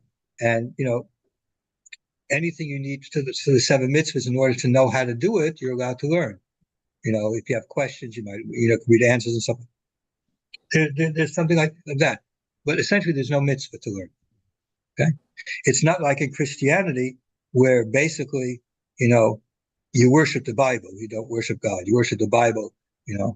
As I heard Bart Ehrman once say that he went to Moody College where their middle name is Bible, because that's the whole thing. Okay, no, that thing doesn't exist for Noahide. There is no mitzvah to learn. What it is that basically, logically, since you would be responsible for not knowing what the laws are. You just have to know what they are. And that is relatively simple. I could give a class on all the laws with the subcategories. We could do that in 1 hour. I would explain and give a little bit more stuff like that to make it a little more interesting for you guys. But essentially, you could learn everything you need to know to live your life as far as following the 7 laws from that. Now, there's other things we're talking about, moral things like that. We can talk about what to do. That's, other people, rabbis say do. But fundamentally, there's no real mitzvah to learn. Okay? You learning for Noahide is what's practical. What do I need to know from Torah? Okay? And what am I allowed? So that's why it makes it's a little bit different. And I don't know how I got on that subject, but essentially that's what that's important to understand, that the paradigm for Noahides and for Jews are different based on what you're supposed to do. You're supposed to keep the laws, and you're supposed to make the world a better place. And there's certain things that come out. Okay? We're going to discuss a little bit more. It never was a time where there was more than 1 or 2, Noahides at one time. So you didn't have the ability for Noahides to get together, for example, make a charity organization. Everybody's putting together money and raise enough money in 1 year. So once a year you can make a nice donation to something together, for example. It never existed something like that before. Okay? They were always, on an individual basis. So because of that, there's a little bit more we have to modify how we're teaching today. That I have a room here. I don't know how many people involved, 10, 20, 30, 40 people who are interested in this, and even more listen to it on YouTube. This didn't exist before. Okay? So we have to deal with it as what it is within the boundaries. But again, you have to understand that, yes, Noahide has his own paradigm as opposed to being Jewish. And as far as Torah learning is certainly a good example. Okay. So can I ask one more question dealing with this? Only one. Okay. If you ask a question after that, it's going to cost you $25. Okay. Would you take a check? So generally, yeah, but few, I'm not sure. Okay, I understand. You got these shifty eyes. I'm not quite sure if I would trust you with a check. So what you're saying about these commentaries that mention the Noahide, it's not written for the Noahide to go find this. It's written to inform the Jewish people about the Noahide. So we should know it, because basically, until today, most of it was basically theoretical. Okay. Nowadays, we have to be with practical halacha, how it's supposed to work out. And part of practical halacha, again, one of the problems I have is part of practical halacha is you have to look at, well, what happens when people do things?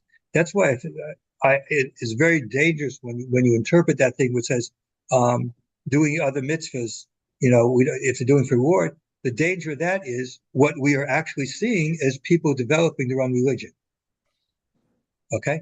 That is what the danger is. In practicality, I would always suggest not against. And that's why I always, if somebody wants to do something, I say, why do you want to do it? Okay?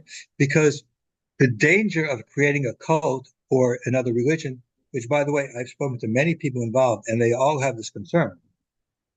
Because we're not dealing with people who aren't sincere. We're dealing with people who are really sincere. That's the problem, is they're really sincere about it. But, but this is what can develop. And so it's like these are things. So a lot of this stuff that we talk about is theoretical. This person, But when it comes down to luchah, you have to really distill it. That's why, for example, one of the reasons why I followed up Moshe mostly is because most of what the sources people talk about is really theoretical. Okay, but Moshe dealt practical. He was asked practical questions to deal with it. One of the questions he was asked is somebody lived in a family where they intermarried, and they had a Passover Seder, and at the Passover Seder, he would have non-Jewish relatives there. Is he allowed to say the Haggadah and explain it? You're not allowed to do that for non-Jews. It's the Torah. Torah tzivulun emotion, but the Torah is the inheritance of Jewish people. It doesn't belong. The 7 laws belong to non-Jews, but the Passover Seder wouldn't. So the Moshe said, because it's for Jewish people, it's not a problem. Okay, that's what he should do. As long as it's for Jewish people, if a non-Jew's there, it's not a problem. But the principle is that this stuff is written for Jews. Okay, and that's what somebody asked about Passover. Passover is very difficult to have non-Jews to come, not just because it's Seder, because the Yom Tov, the laws for non-Jews eating by Yom Tov are just extremely.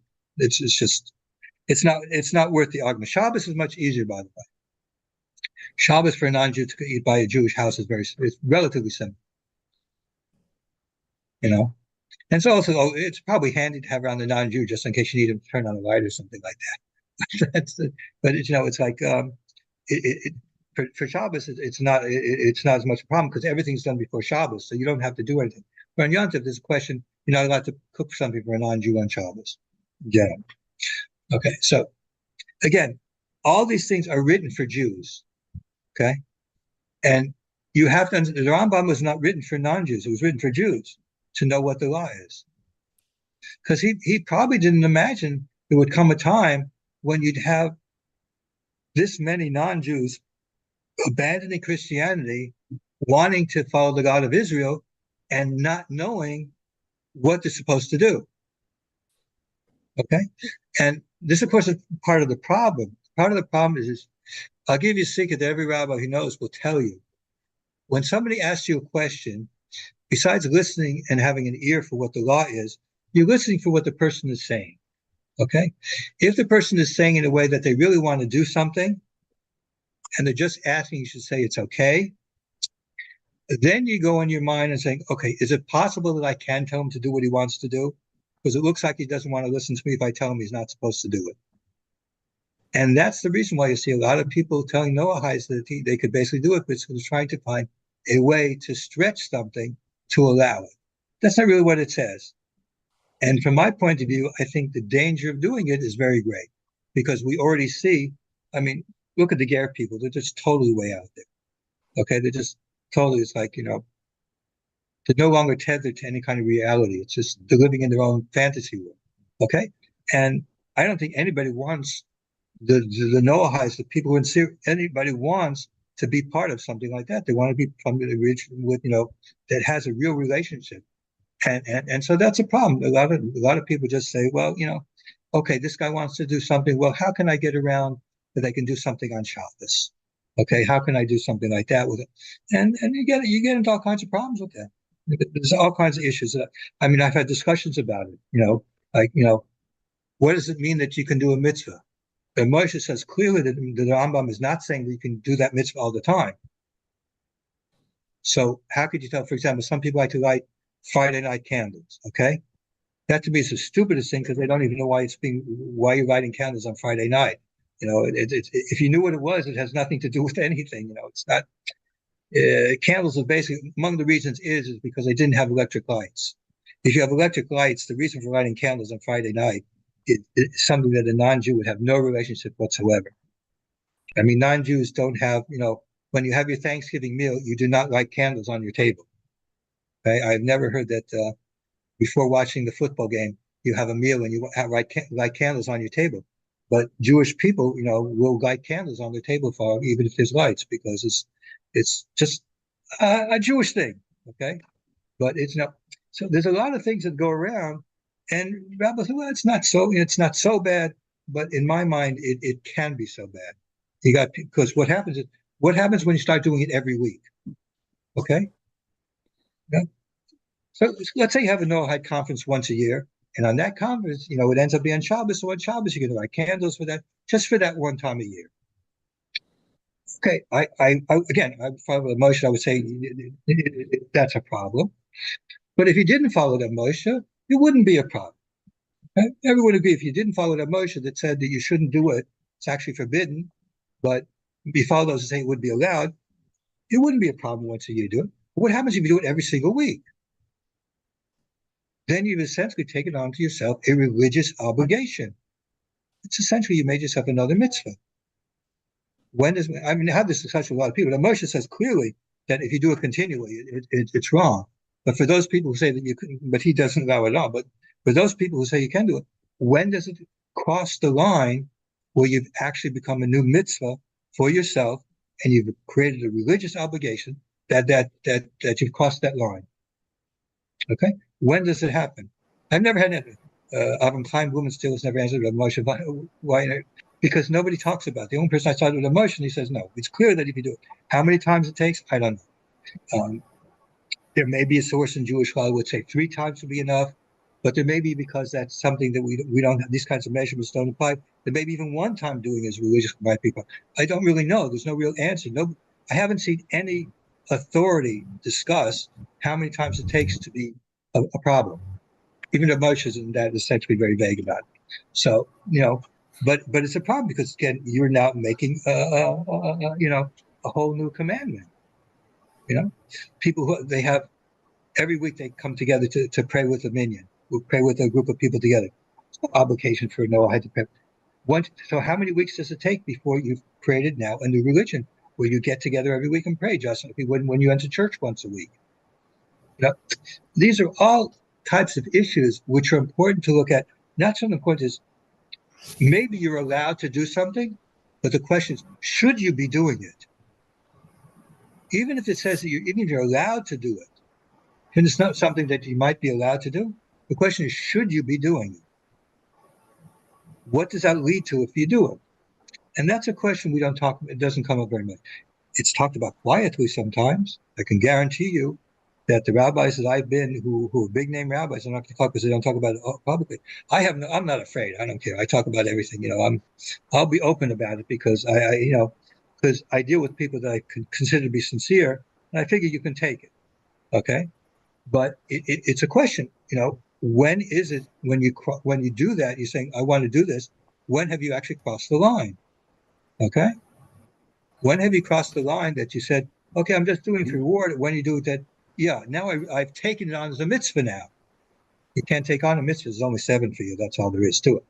It's not a question. So when it says to do it, you're doing it because you want to do it. Bob comes to my house. It happens to be sukkah. He wants to eat in the sukkah with me. It's no big deal. I wouldn't tell him to eat side. Even though you should know, Bob, that I do know that our views, I know of Hasidic rabbis from years ago who would not allow a non-Jew in the sukkah. Not because of that, because of other reasons. So, there's What if the stock got blown over? What about it? What if the stock got blown over? Can I come in then? Well, it's not a sukkah anymore. Right. The stock is gone. It's not a sukkah. To fix it. To fix it on Yontiv, no. Fix it, no. Fix it on Yontiv, no. You wouldn't be able to do it. To fix it on Chol Hamoed, yeah, sure. On Yontiv, it's a problem. Yeah, what would happen if you saw it and he didn't ask you, and you did it anyways on your own? If you did it on your own without being asked, could he eaten it? That's an interesting question. What kind of I don't think you're boina on Yontiv. That's a little tricky question. I have to ask somebody who knows Hilchos Shabbos better than me to answer that one. It's an interesting question. Okay? Yeah. Because you I know you. If you saw your rabbi sticker that it was blown off, you live in Chicago where the winds are. If you saw blown off, you would probably do it without him asking. So not being asked, you are doing it for him. Do it without asking. But you are doing it only for him. I'm not sure you could do it. Because if you do it specifically, I'm not sure. It's a tricky question, Hilchos Shabbos, and I'm not an expert in Hilchos Shabbos. So it's a tricky question, Hilchos Shabbos, that issue you're asking. It's not just a simple question. Okay. I wouldn't do it without asking. But Yeah. I did a follow up on the earlier question about books. Right. Okay, a lot of, I mean, all the books are written for Jews because that's the audience, that's the publishing business. There's very few books that are written for Noahides. I understand that, but let's say some of us we get kind of goofy and we wind up with libraries. I've got books on medical halakha. I've got books on business halakha. Now I know that some of this stuff doesn't apply, but to a large extent it does apply. And would it be useful to look at those books? I mean, again, the business stuff. I mean, I don't know if you have a business. I mean, you have a business, you want to look into it, that's fine. But again, that's something you would probably want to consult. I know Rabbi Weiner is coming out with a business section. In Sheva Mitzvot B'nai Noach, he has business stuff there. Okay. I don't usually spend too much time on it because people don't usually ask me questions. And when I look through it, whatever, I know some basic things about business and steel and stuff like that. But, I haven't spent much time in that area because it doesn't really come up very much. But again, medical stuff. I don't see how that relates to you. Well, if I see a doctor, if I got to go to the doctor, I mean, I need to know what's going on. Doctor can do anything he wants. Yeah. Unless you're a doctor in a hospital where they do abortions and you have a question about doing an abortion, I don't know of too many medical questions that come up with Noahides that you have to worry about. I mean, you don't have to, we just have to worry about everything from how we put on our shoes to, which, what clothes to put on first. I mean, we do a lot of weird stuff. I mean, listen, there's a lot of weird stuff that we Jews do, okay? But Noahides don't have to get neurotic. You live your life, be free,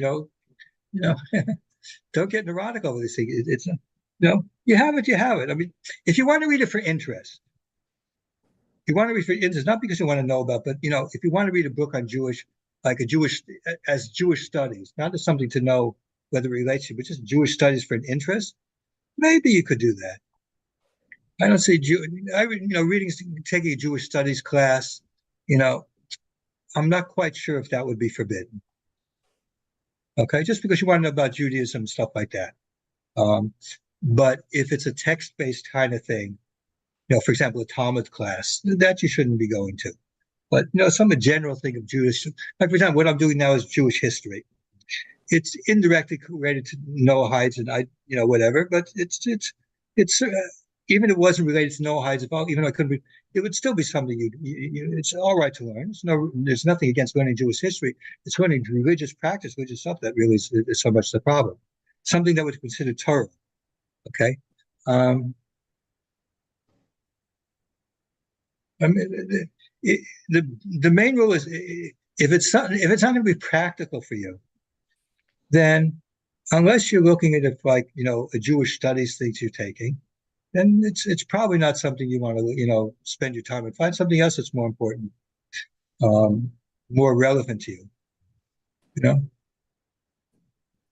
Again, learning Torah for Noahide is not a mitzvah. Okay, so it's got to have some kind of a practical usage for you to be something that's a value for you to do.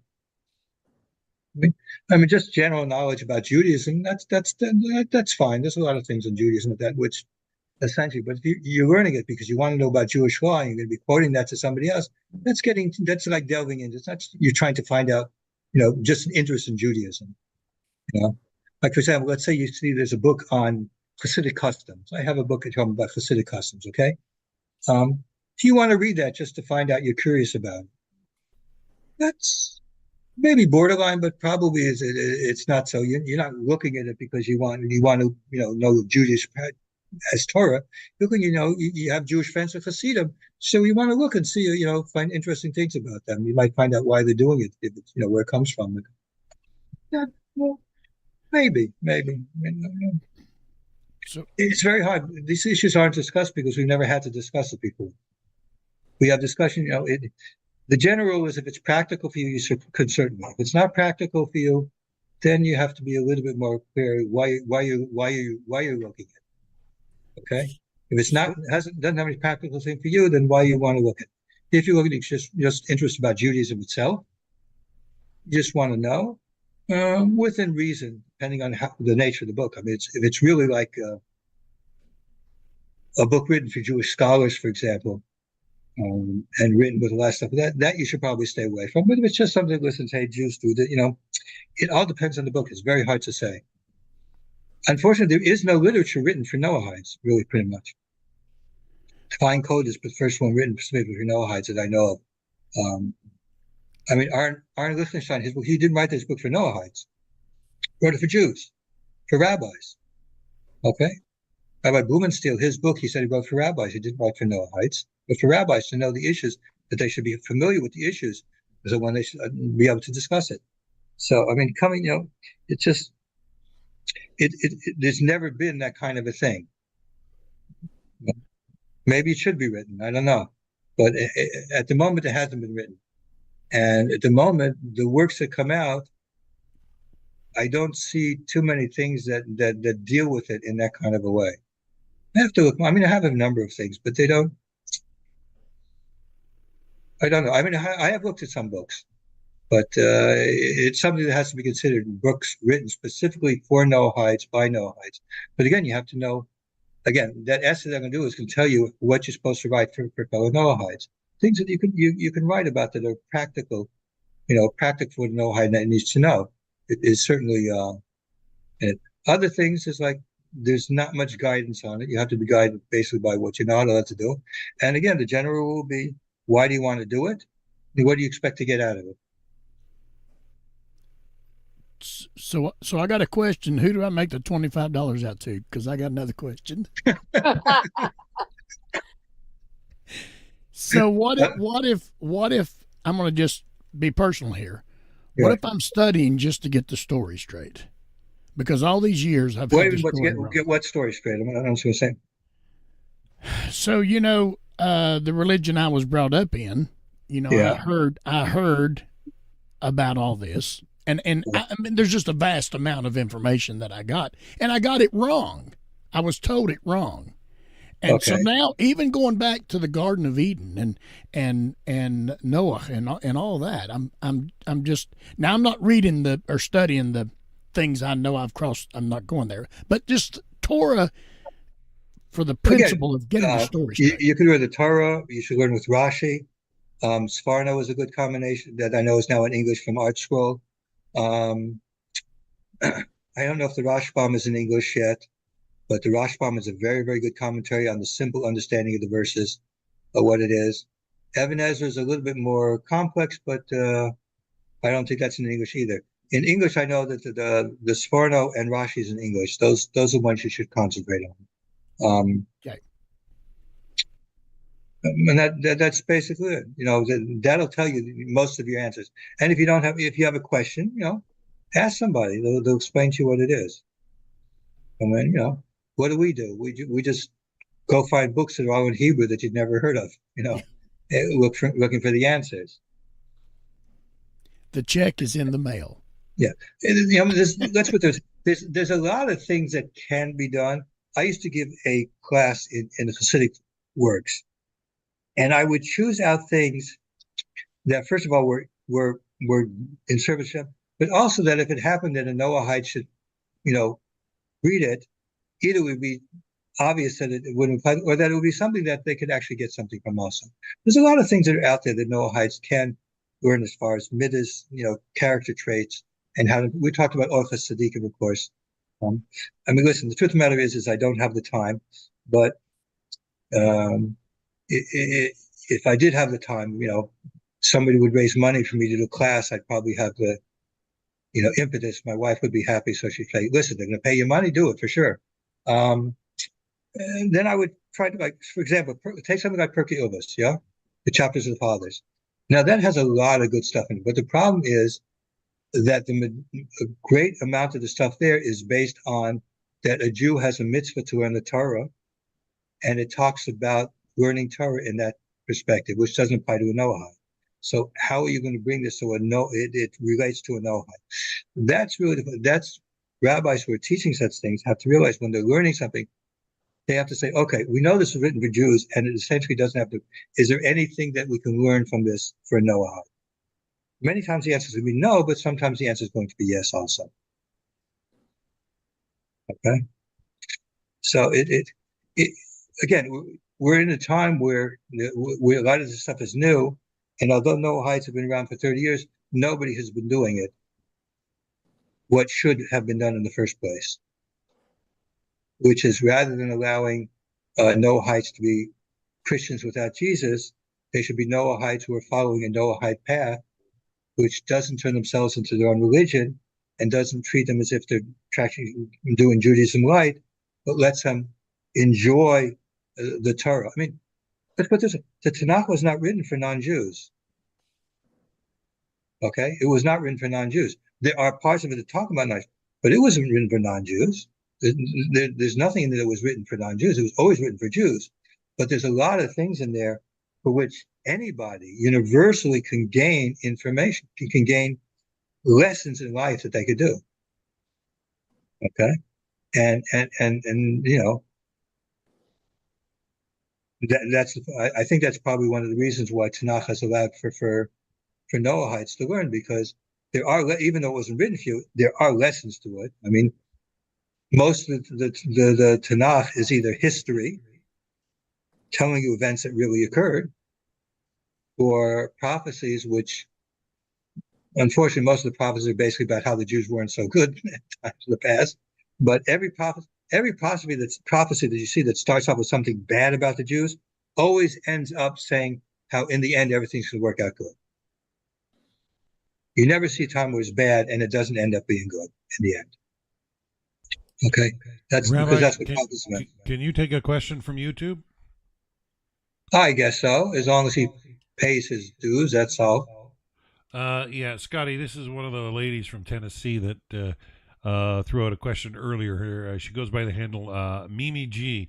She says, if one desires to convert, in what part of that process would one begin to live Shomer Shabbat?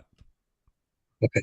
As far as conversion is concerned, the rabbi and the beis din who you're involved with will instruct you exactly what to do and when. Straightforward, Rabbi. Thank you. That's right. There are always slight differences in when people will do things, and essentially it's an individual type of thing. I don't get involved in conversions. Whatever. That's just not my thing. But again, you have to first convince somebody that you really want to be. I mean, I've said it very many before. Judaism is like the Marines. We're looking for a few good men. Okay, unlike Christianity, they take anything that comes to them. The Marines, they only take the people who are really sincere. I mean, let's put it this way: if you want to convert, you got to give up your Big Macs. You got to give up your pepperoni pizza. You got to give up that ham sandwich. And there's a whole bunch of stuff you have to be willing to give up, and it's not always easy. It's and since it's not required, you have to think about it, very, very carefully. Is that really what you want to do? Okay, you don't, it's not required. There's a way for you if not, and you have to say it's better to be a good Noahide than to be a bad Jew. That is without a doubt. She has a second question. Sure. She says, my other question is, most Noahides have a background of strong church attendance. Then when leaving the church for Judaism, they then enter into a spiritual no man's land, as there is more not for them than for them. No church to go to, no community, no rituals. People will fill in the gaps. Really, what should be done? Conversion seems to be the only pathway. That is, in fact, a big problem, because you have on one side people who've grown up being used to certain things, and from the other side, if you continue that way, you're basically making your own religion again. Exactly, Rabbi. Yeah, I think a lot of people coming out of Christianity need to. And again, I'm usually very hard on some rabbis because I think they should know better. But in each sense, you have to realize we're faced every day with people who say that what am I supposed to do? You're telling me that I don't, I shouldn't do things continually. Well, truth of the matter is what you have to look back to as what did people do before the Torah was given? People had a personal relationship with God. Then they brought sacrifices, for example. But there wasn't a daily or weekly sacrifice. What they did is they brought sacrifices when they felt they wanted to do it. A Noahide is supposed to be much more in touch with their own feelings and much more in touch with wanting to have a personal type of relationship with God, where prayer is not something from a book, your hymnal or something like that. Prayer is something which comes from your heart, speaking directly to God. And in some ways, that's actually a higher level than the type of prayer and stuff that the Jewish people are required to do, because the rabbis require us to do certain things. We have certain prayers every day and stuff like that. In a sense, it's a very high level. And I mean, we do have examples of it. The Breast of Hasidim, it's a thing of theirs that they go and they have time every day that they speak to God. They say whatever they feel. And for a Noahide, I think that's what they should do. Now, yes, it's going to be hard. If you feel like praying, you have somebody to pray back, sure, you can pray every day. But the formalization is basically saying you want this religion, but you want to have another religion instead. And so where does God come into it? Okay? Religion is not God. Judaism is not a religion. Judaism are the practices God's instituted for a certain people to do. Religion is not, there's a difference between religion and religion is one thing. Judaism is not really religion.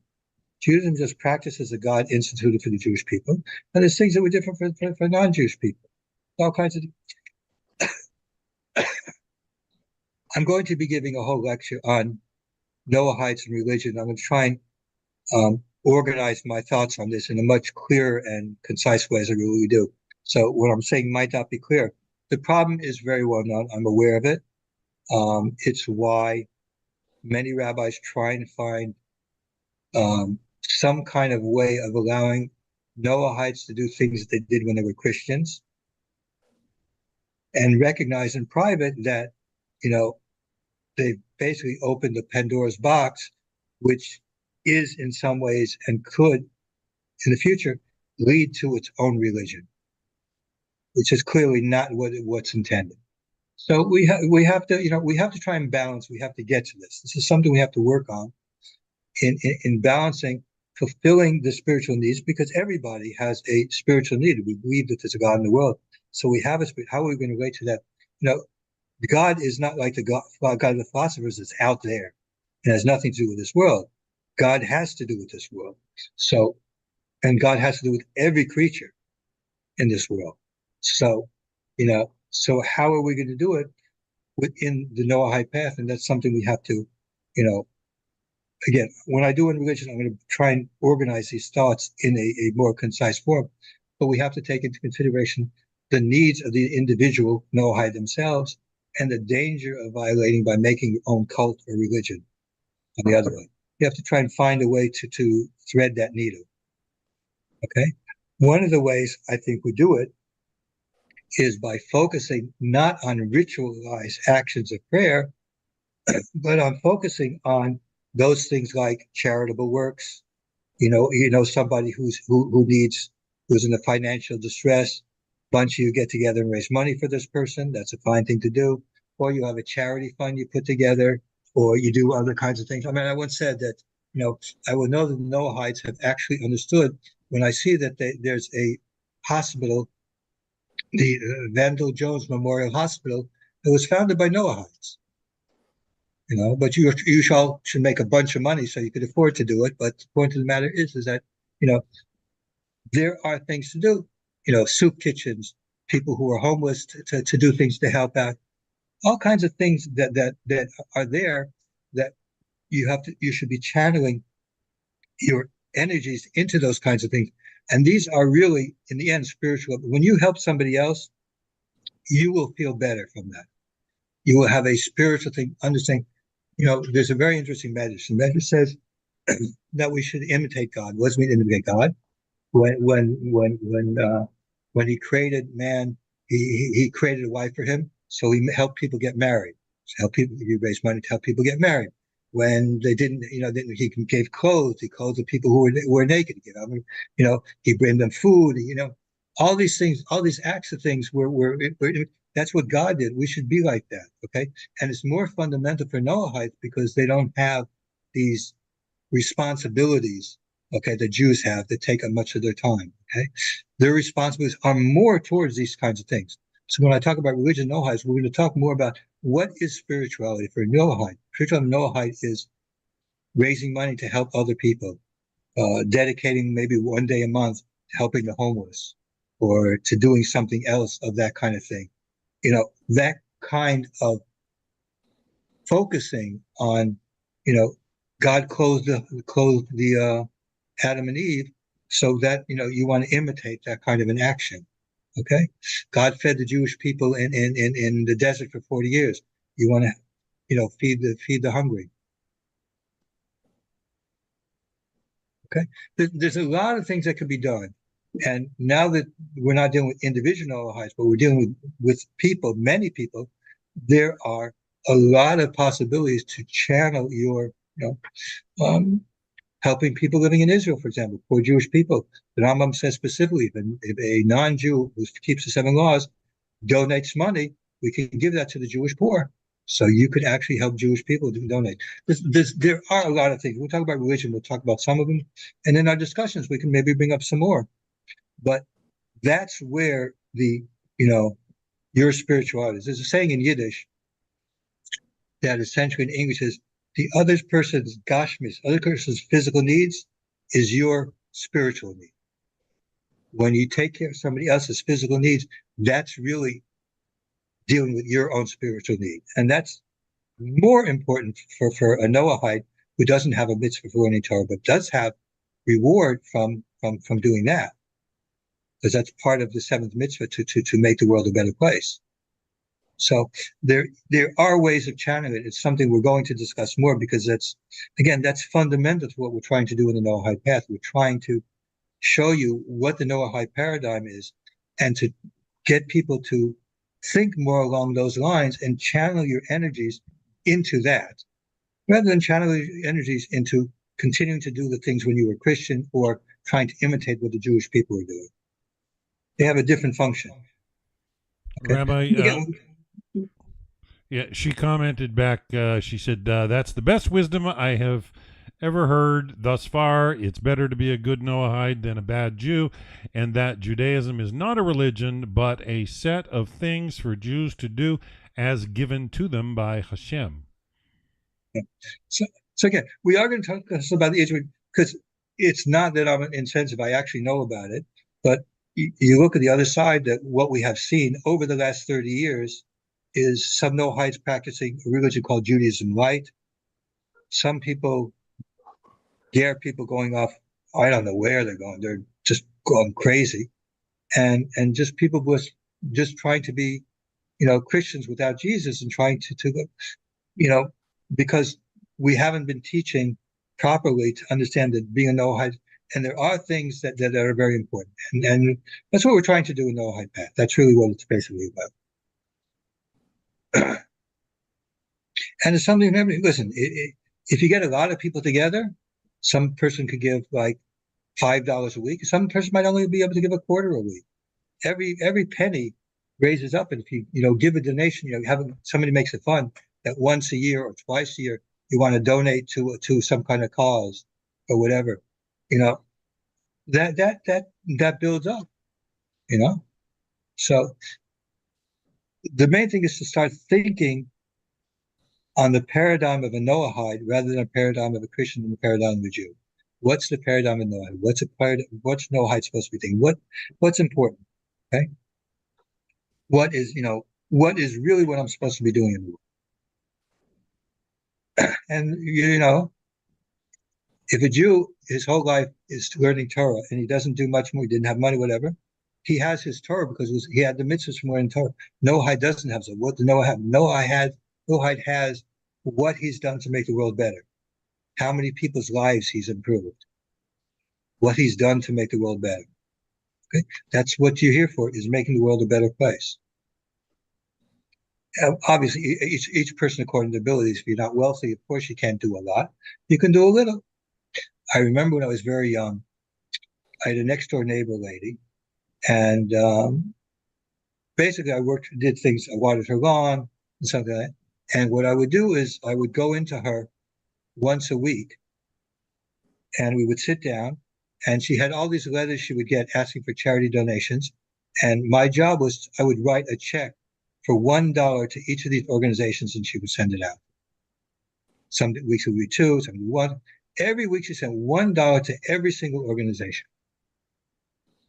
She was a Jewish woman, I'm talking, but see, sometimes people have the concept that in order to do something, you have to be giving a lot of money. If you're not giving a lot of money, you haven't done anything. But no, it's the very thing that you're giving it, you're trying to do it. That's what's important. Okay? And we want to be channeled towards an understanding of that. Okay? And that's important. Of course, there's nothing nowadays that Jewish people are in a very, very difficult situation with anti-Semitism. Noahide can very much help like that. In many ways, helping the Jewish people because of the time now. Anti-Semitism now has been the greatest since World War II. It's basically up to the level it was before the war. So there are things that Noahides can do that isn't imitating being like they were when they were Christians, and not imitating Judaism. It's something that's specifically for people who are Noahides. I hope that sort of answered the question. It is, in fact, one of my big things that I'm talking about.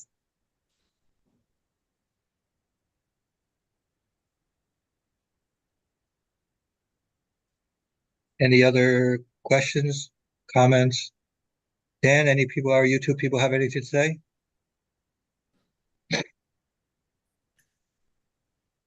We always get a lot of questions in this session. I don't know if it's because Dan sends it out to YouTube and other places, but we always get lots of questions in this thing related. And it's fine. It's very good.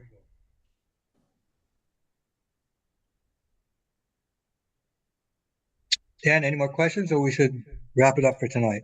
No, there's more comments than anything, but you can read those on our feed. But yeah, any nice comments? How much they like me.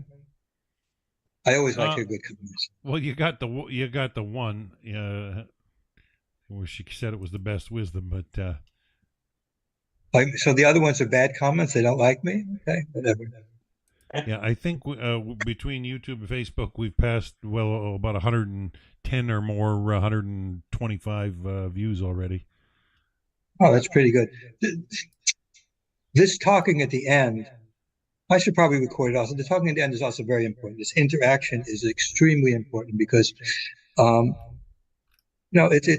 we can talk about certain issues, and again, the whole thing behind the Noahide. And I have talked with most of the major rabbis who are involved with organizations, and all of them agree with the basic concept of what I'm trying to do.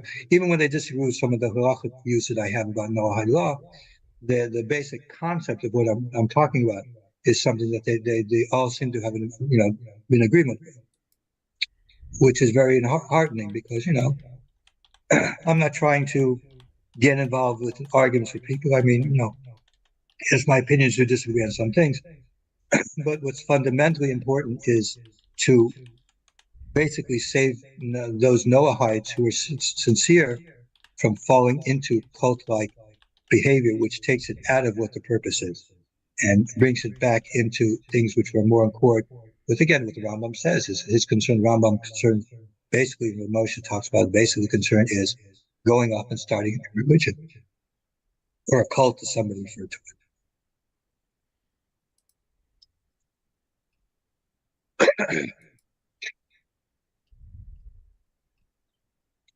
Okay, I think, Dan, we could wrap up.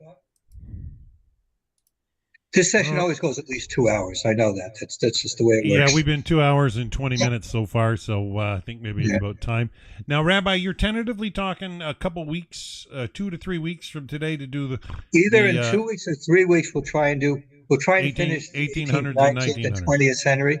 Yeah, so that might be a little bit longer because there's a lot of people who are very important are going to be coming up. A lot of names you've heard of, or that have come up more.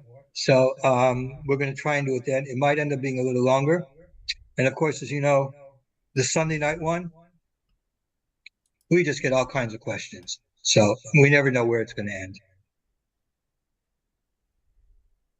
Well, it ends when the Mashiach comes and the whole world, the knowledge of God covers the earth as the waters cover the seas. So we look forward to that. And more than that, I like your practical angle.